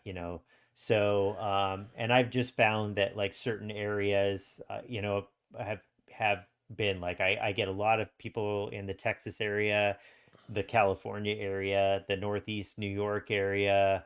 Ooh. I'll get like the Florida kind of area and stuff like that. And you'll find that like you'll see it over and over again. It'll be in like these four like prime spots. Yeah. Oh, another one for Texas. Oh, California, California, California, New York, Texas, Texas, Florida, Florida. And then you get this one guy like, hey, I live in like, this one town in Ohio. Are you going to be coming through there, or Iowa or something? And so that's the reason that I offer, because again, like I said, like I would say the vast majority of the work I get's projection work Mm-hmm. that I started offering, and I started doing this during COVID, where I offer remote calibration Yep. services. That's where Now, I was going people when they next. yeah, people always ask that, they think that that means I'm going to remote into their computer and No. like calibrate it on spot. No, what that means is that they send me a projector. Yep. So if you already have one, you can ship it to me. But I also do a lot of things with dealers where like you're buying from an online dealer like AV Science or the Screening Room or somebody else, where they can actually have it. Because a lot of those places, if like you buy a projector from them, they're getting that projector from a distributor, or let's say the company. So let's say it's Sony. Sony is shipping them that projector to them, and then it's going from them to you. They have things where they can have that projector shipped to me instead of to them, and then I do the calibration and then it comes to you. So Mm-hmm. it cuts down on some of the shipping stuff. But I'll do a thing where I set it up and emulate the setup. So I find out, what's your throw distance in your room, what's your screen size, what's the material that you're using, and then I emulate that. I get the projector in, I make sure everything's okay with it. I set it up to the same throw distance, I set it to the same zoom, and then I use a sample of whatever screen material that is that's set type. And so all my meters are reading off of it. So you're getting 95%. Like the only thing I'm Right. not really doing is any kind of geometric, alignment, the mechanical side again, but all of the color, grayscale, gamma and stuff's getting done for a guy that's in an area that's like the odds of somebody doing a tour through there. Like if you really want it done, now you have a way to get it done without having to wonder like, is somebody ever going to come through my city and stuff like that. Right. And odds are the price is going to be comparable, because I charge for the calibration, but then I also charge for the shipping back to you, like whatever it Mm-hmm. costs for FedEx to ship it to you. And yes, that adds a price to it. But if I come out, if you're like, hey, I really want you to come out, and I'm going out there for like a one-off job or a two-off job, Oh. the expenses of that, like, like, well, I need to be compensated for my travel expenses, because why else would I go out there? I'm not going to spend money to come do your job, and stuff like that. So it ends up being the same, if not less money than it would be for me to just come out there and do it. So Right. just something, that I started doing, and it's been pretty popular. I do them quite often. I did Yeah. like You did 3 one of my last, listeners, yeah, John I do it all the Brock. time. Yeah. And And he's I've in never heard Texas. anybody complain about it. And I've actually had ones where I've done them, and then I ended up like coming through their area, and they're like, "Hey, I know you already did mine, but I'd like to see, like have you, come in and tweak it." And I measure it, and it like lines up exactly with the measurements that I have. Where I'm like, "Hey, this is what I gave you as your Yeah. report. This is what I'm measuring now." And you'll see that they're like they're almost identical. So the process works. Yeah. So Yeah. And that's what I was saying. We talked about it last time, but it's definitely worth talking about again. But it's like, yeah, in-room calibrations, that's the best option. But yeah, because getting everything's exactly. Yeah. yeah, and then you're also your meters and stuff. Your wall colors are going to affect that just very very little, but your all that stuff it comes into play very very small. But if we're getting nitty gritty, but Yeah, remote, it's the effect on the room has more to do with your perception of what you're seeing than what right. you're measuring, because your eye is skewed by the things that you're comparing to Mm-hmm. and stuff. So if you're in a room with like red walls, your eye is now comparing red to whatever's on the screen. Just like bias lighting, all of that stuff, Right. it's all going to change your perspective. But a meter is only reading a spot on a screen like this Mm-hmm. big. And generally, if you're doing calibration, your lights are off and stuff, and there's not enough light scatter that it's really going to affect that measurement so much. Mm-hmm. So, so again, especially with projection systems, it's just I can't compensate in the calibration for the skewing that your eye has because you decided to do blue or red or yellow walls or Lights. something like that.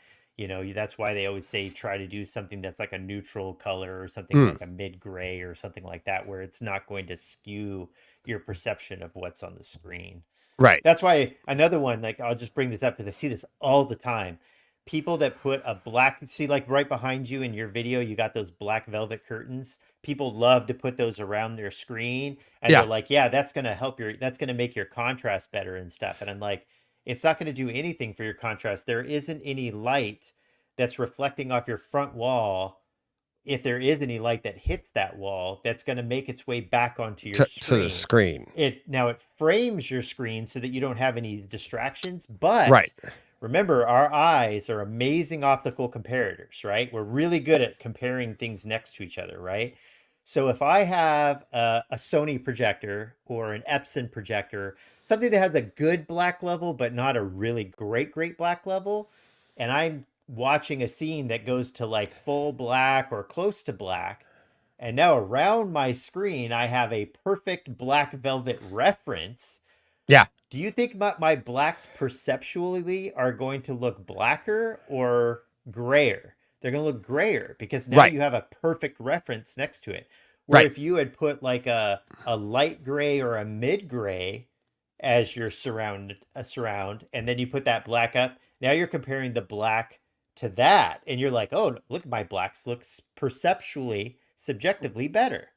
Right. So It's you're raising your yeah, exactly. Your perception yeah, is we're based off good of at everything. exactly. Yes. We're good at comparing things. Yeah. Right. And I go the opposite. Like, that's why I think masking is so important on a projection, because now I bring in that velvet You don't and see as now much of the everything. black negative area. Yeah. Right. But then on a movie like, say, The Batman, which is a very dark movie with a lot of shadow detail, that when the velvet's up, I mean, everything, that's what you're looking at. That's the way I want, you could see all of that detail in there. Mm-hmm. But when you take the velvet off, now you see what the actual area. black level is, right? And it's usually, those black bars are actually darker than the screen itself, than what you see on screen, right? It can be. And that's why I'm using like the Batman. It's like, it has a slightly raised black level to it. Yeah. Some movies are starting to do that more, which is annoying. Yeah. Yeah. Because and again, it's annoying, but that's one of those reasons why you get a reason to get a calibration, is because now you're like, is something off? Is it me? Is it that? But then you go to, like a Star Wars or something where you're like, I've seen that a million times. I know that star field inside and out, and it's like that's my black level right there. That I know that's accurate. Then you go to kind of Star Wars tends to put some blues in their star field, so yeah. it makes it not quite black too. Yeah, they put some blues in like it. This tiny bit of blue into it, and stuff like that. Probably they just thought subjectively it popped a bit more or something like that. So well, that's like you could do this. You do the same thing with when we're talking color temperature with white. It's you add a little bit of blue, and our perception of that is the darker black, and it's just you're adding just a little bit. Whereas if you went for black, that's what I do all the time for work. I paint cars. And it's like, that's jet black. No, that's actually dark navy blue. Yeah. Yeah. And they're like, no, that's jet black. No, I'll show you jet black. This is pure black. I buy it. It's pure black. And they're like, no, that's not black enough. Really? Yeah. So yeah, it's all, and that's what's interesting. It's all perception. And that's where you get into, like we were saying before, it's like you can tune to taste, you know, and it's like, let's see, Chris Brown talking about ultra short throws. He goes, my ultra short throw in a dedicated room works great. I don't see the downside to it. It looks better than my Sony LCD. And that's great. And it looks great. And here's where, and Chris has been on the show. I love Chris. I love all my listeners. I don't see the downside to it. Perfect. Go with that. And But don't go looking for it either. exactly. It's like when somebody goes, do you hear that annoying noise? Well, now I do. And it's like, and I'm not picking on you, Chris, or any ultra short throws, but that's the thing, is just because you don't see it, and it's like, we're not picking on it, but there are differences in all these things. Just like there's things I don't see and hear, and people tell me that there's I'll never pick on. I'll say, I don't see it. I don't see the difference in those speaker cables, but you like it and you hear a difference. Good for you. You've tuned your hearing for that. Yeah, when I see problems in a calibration, especially problems that I know exist with whatever display they're at, they'll be like, okay, so what are you looking for? I'm like, I'm not going to show you anything that I'm looking for. Right. Because the minute that I show it to you, if there's Yeah. nothing that you can do about it because it's inherent in the display, why put that burden on you that now Yep. you're like, ugh, maybe I Yep. shouldn't have got this for a problem that you didn't know existed in the first Yep. place. The first thing I tell people when they reach out for me for like home theater consulting, where they're like, hey, I'm thinking about upgrading something in my cinema. I've heard this is great. I've heard that's great. I've heard this is great. I've heard that's great. You know, like I went on the forums, the worst thing you could have done. And they're just telling me I need to have this, and this.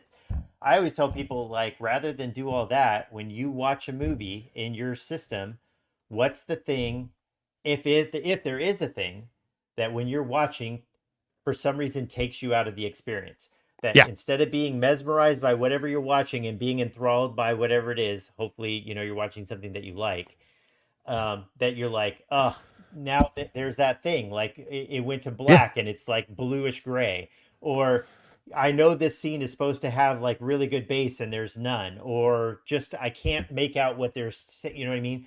Yes. Rather than just spending money on the hot thing or the thing people keep talking about or this, what's the thing that takes you out consistently of your experience? Yeah. That's what you should be focusing Exactly. on.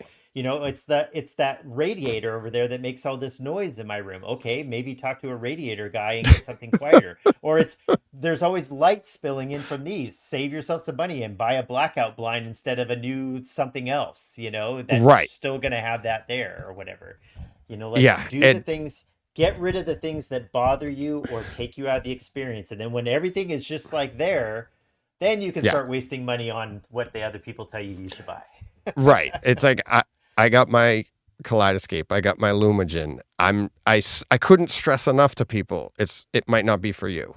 Get it. You know, when you feel the need for it, you get it. And my buddy John, he's the same, like he sees this stuff and he just said it on the show. He's like, he's thinking of these things too. And he's like, to be honest, he goes, DJ does try to talk me out of these things because I know him very well. He'll text me, and these are even before I had the home theater show. He'd text me and be like, what do you think about these Panamax, like, you know, power conditioners? Why? Problem with your power? Exactly. I'm like, Do you but it's live like in an area that gets brownouts? Do you live in an area that has lightning strikes? Do you know that your voltage system has dips in it? You know, things like that. I mean, even Kaleidoscape, if we broke it down to the nuts and bolts of Kaleidoscape, it's like Kaleidoscape is a solution for a problem. What's the problem? Okay, one, I hate FBI warnings. I hate forced trailers. I hate having to like pick the audio thing from the menu. I hate having to wait for the menu. I hate having to wait for all the I want to push play and watch the movie. I like movies that are not, you know, Captain Marvel and, Star Wars or whatever. I like Downton Abbey and, you know, Mamma Mia, and I can't get those on 4K disc, but I can get them on 4K on Kaleidoscape or whatever. I like foreign, you know what I mean? Like, right. It's a solution that offers solutions to problems you might have.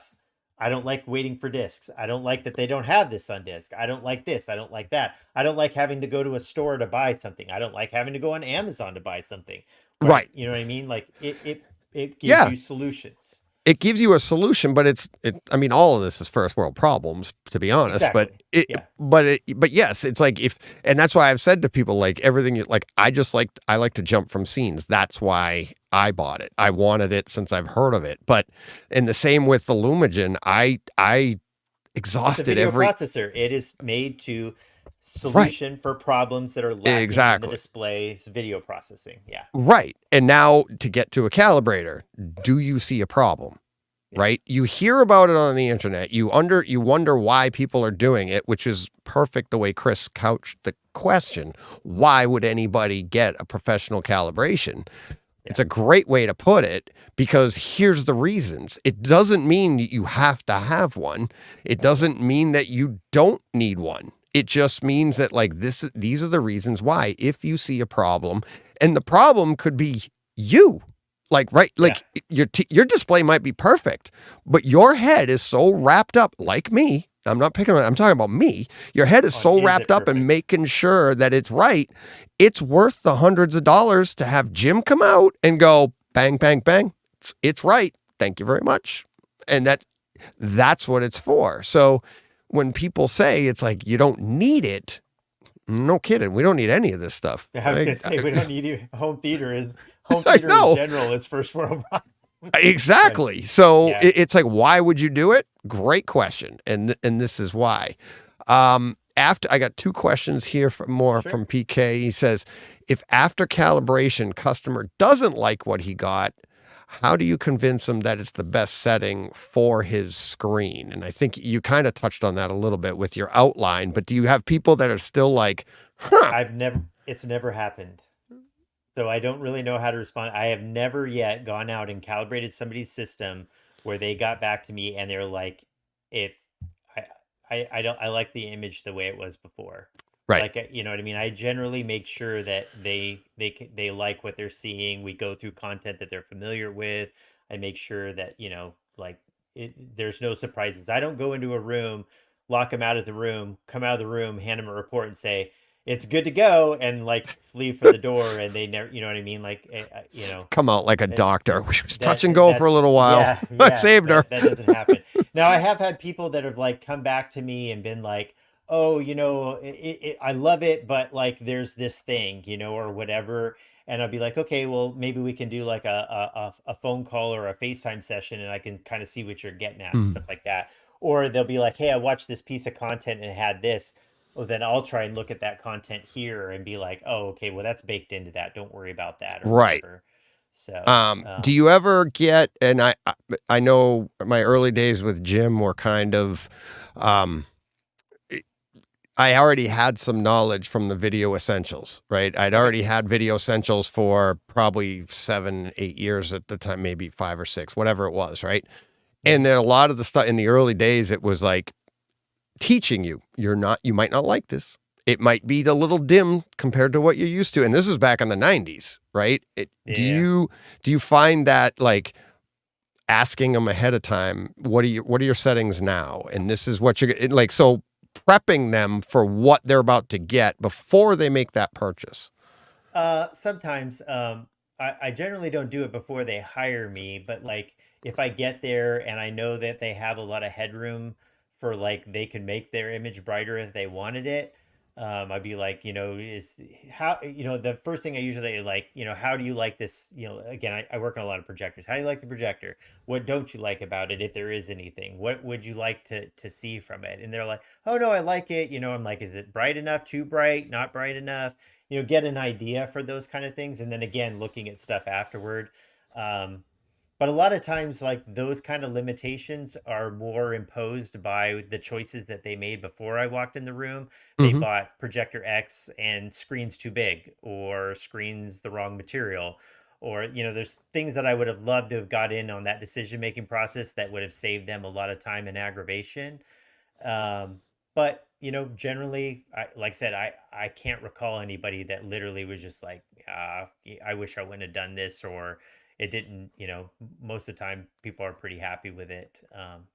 and stuff like Right. that. So Well, and again, like we've been saying over and over, if you're thinking about it or if you have doubts, I would say it's not for you because you're going to be skeptical all the way through, as opposed to the person that finally is ready to do it. They're excited for it, like you said, like, oh my God, Chris Deering's in my house.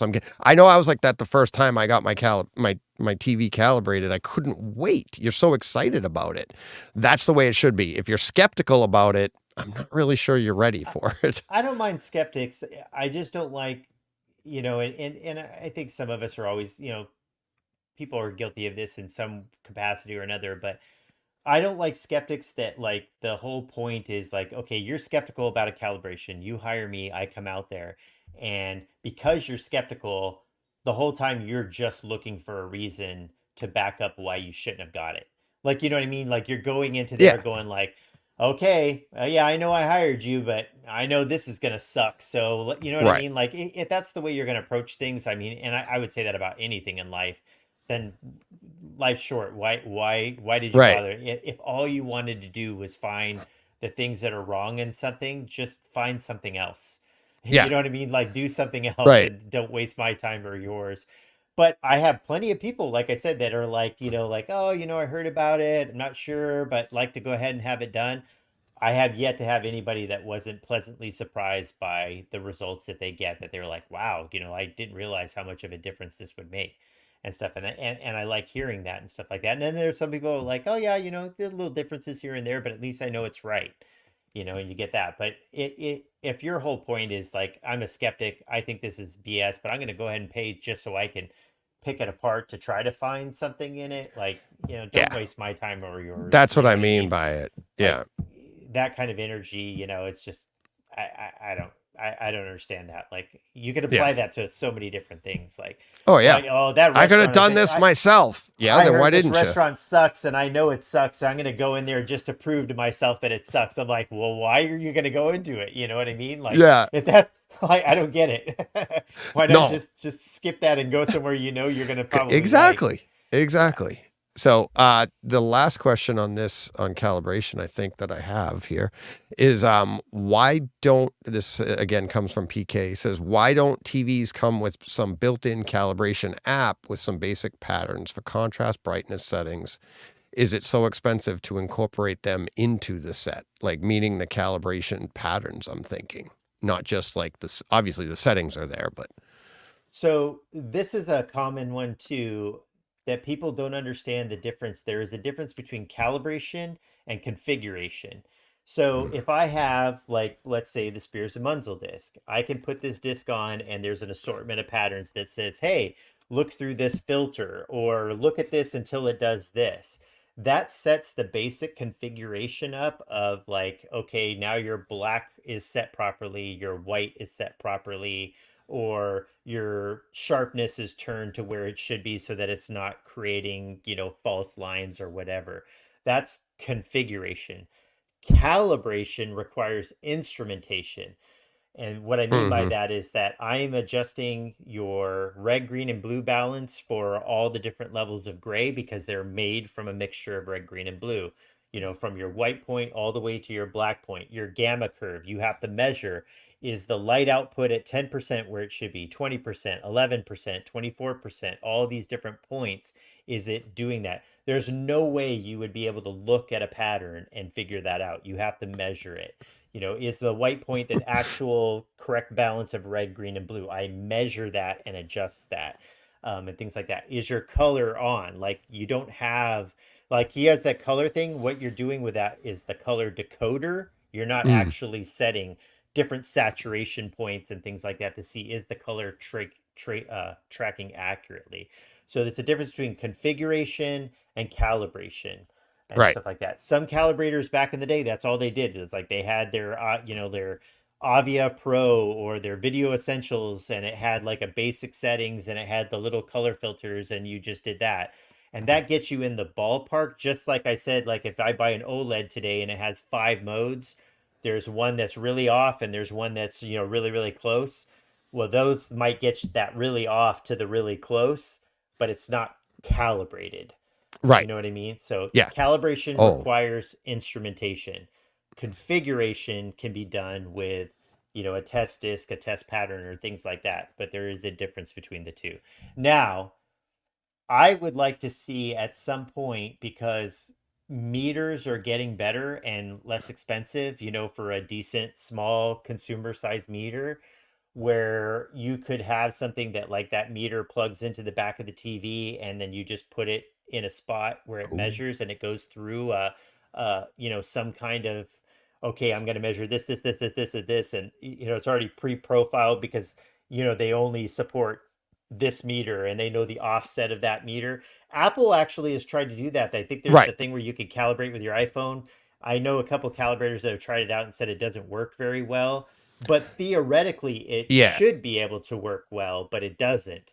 I use it at But that doesn't hotels. mean, yeah, but that I doesn't mean that they couldn't get that to a point right. where it could Yep. work well and stuff. So I wouldn't mind seeing that. I know Marantz, like in the early 2000s, tried that. They had a lens cap that had a sensor in it where you put it on the lens and it would do its own calibration cycle and stuff like that.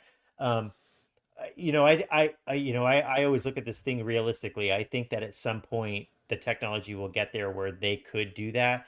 It's not there yet, but again, the cost of the meter that you would need, and if they bundled it in, that's more expensive than like the little microphones that they throw in like every receiver nowadays, where you can Right. run their little calibration stuff. I could see eventually getting to a point like that, and I would like to see it. And this is somebody that would lose business from that, but at the end of the day, I I don't don't see think you how it would couldn't lose be. business, but I think it would help a lot of people, It right? would Because help we'd people. we'd Yeah. still want you, like guys like me would still want you out. It's Yeah, I'm it'd not be worried like about it. I'll I could dial it find in, but something else to I could find something else to do. Yeah, I have plenty of other things I could do than this. But no, I could see the industry eventually getting to that. yeah, I think it would be a welcome change. And so yeah, but yeah, no, they don't have that now that I'm no, aware of. and it's JVC has AutoCal software that, if you buy certain yep. meters, you can do, and it's not that hard to do, but there is a little bit of a learning curve to it. Um, Trying to think if anybody else has anything like that. Not But really. to get to that, the question like why don't TVs come with it? It's like there's so many variables. Everything you're saying, it's like one, it's expensive Well, to do, and two, it's the knowledge. I, There's so many no, variables. I just step back from it and just look at it as the big picture. Let's say I'm LG and I'm making a TV and I'm like, next year's TV, why don't we throw in a meter and people can calibrate it? Okay, at the end of the day, all decisions on consumer electronics, no matter what anybody tells you, have nothing to do with what's best for the consumer. At the end of the day, it has to be good enough so that they can sell it and they can make money. Okay, so if I'm LG and I'm selling TVs this year and I sold 1 million units, right? And then they're like, "Hey, we sold 1 million units next. What are we going to do next year? What are we going to do for the LG 96 instead of the LG 95?" Okay? So some guy at the table goes, "Well, what if we put in a meter so that these guys can self-calibrate it and not have to hire a calibrator?" Oh, okay. Well, what do we think about that? Okay, so then they have to look at like, okay, out of the 1 million that they sold last year, how many people may not have bought that TV or would buy it again because you included a meter to do calibration. So it has to be a feature that one, people see the need for Yep. or would benefit from, and then they got to go, okay, so now we got to do the R&D for that. We got to built in some kind of script that they walk through that like, okay, you're in calibration mode, welcome to calibration mode, please attach your sensor. So somebody has to come up with that, built it into the TV, and then they go, okay, how much is this meter going to cost me per TV? We're going to ship roughly 1 million. We have to buy 1 million of these sensors. How much does that cost? Okay, that sensor is going to cost us $5 each. Okay, so that's cutting into their costs. How many people do we think are going to, you see what I mean? Yeah. Oh Like yeah. it's Yeah. all a Oh, I business know. decision. Yep. So as soon as you start down that path, it makes it where, unless it's something that's going to be like, right now, LG, like the guys at LG are like, we just got to figure out some way that we can get a little bit more sales because a lot of people are we're losing market share to this guy. Is this a feature that's going to make us more attractive than that guy is? And maybe that is. Maybe they're so close that like that's the little Right. thing. But unless it is, it's you know what I mean? Yeah, and So oh yeah, no, it's all the marketing, it's all the game, and if it already had it, it's we money. wouldn't be looking for it, and it's something Yeah. they can a nugget they can add on later or whatever, and it's I mean it's yeah Well, that so what would make more sense again from a flat panel perspective? If LG was to make a new model that you could calibrate it, or if LG calibrated them at the factory, because again, it's a self-emissive display where any mode that you select or gamma curve you select is correct, and they actually have documentation showing you, hey, we calibrated at the factory. Here is the actual numbers, just like a calibrator would give you.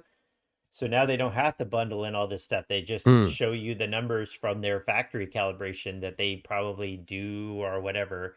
They probably batch calibrate, they'll calibrate one and then they'll apply it to a bunch and then they'll test them randomly to see how close they are. And as long as they're within a tolerance, they're like, okay, this seems to work.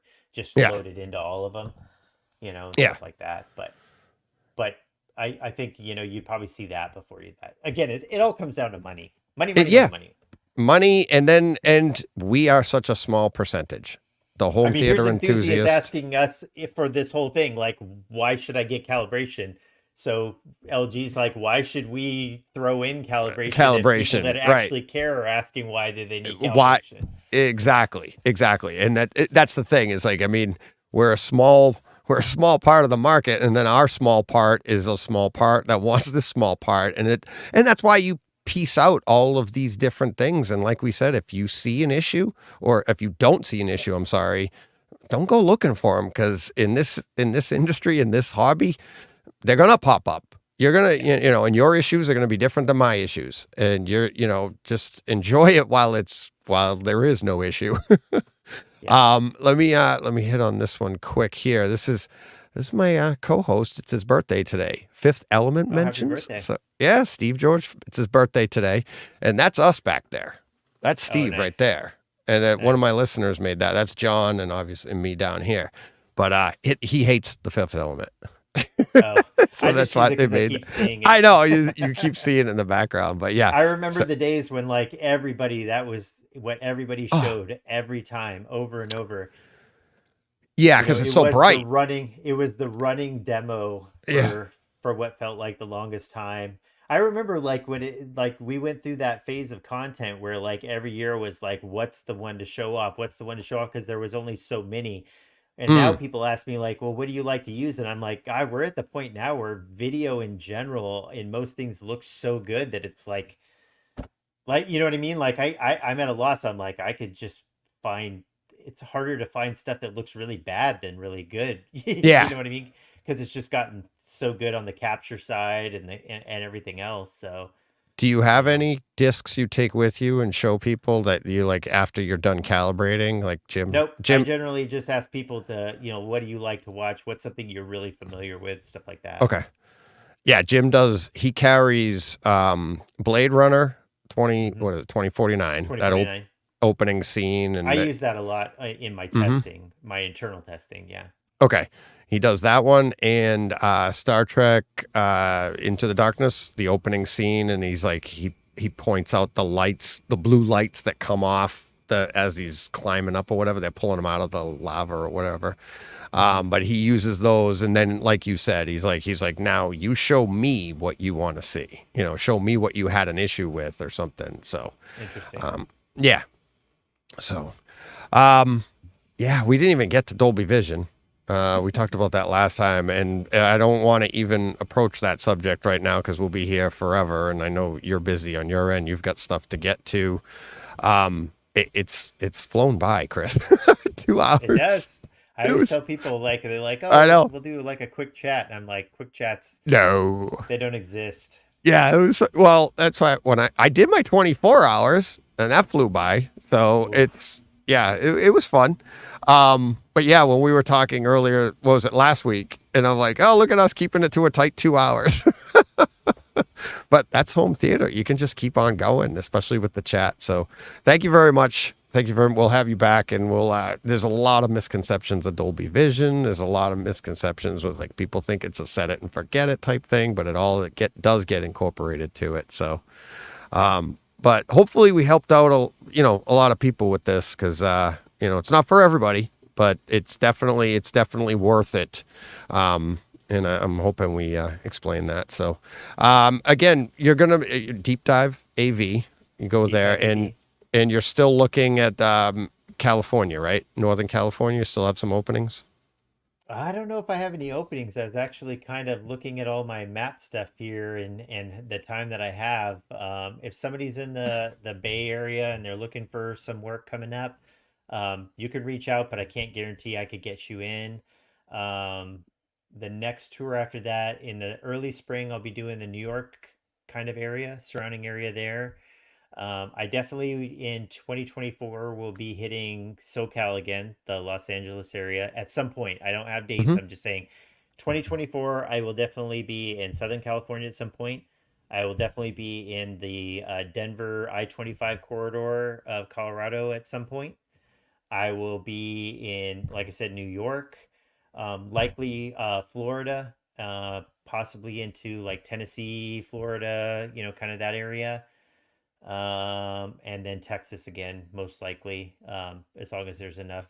Texas is so big that I get a lot of stuff like that. Anything outside of that, I possibly might do an East Coast, like from DC, Virginia, Maryland area. Been Okay. getting a lot of stuff like that, but it just depends on what my time looks like next year and what my wife's travel stuff Right. looks like.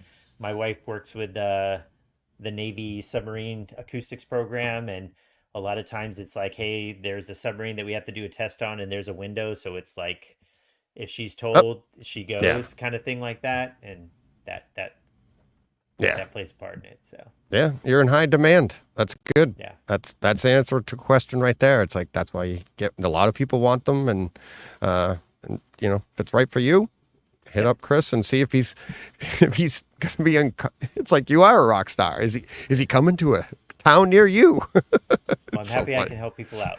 Yeah. So thanks, Chris. Really appreciate it. Thanks, everybody. Links are in the show notes if you want to, hit up Chris. And until next time, go push play. Thanks so much.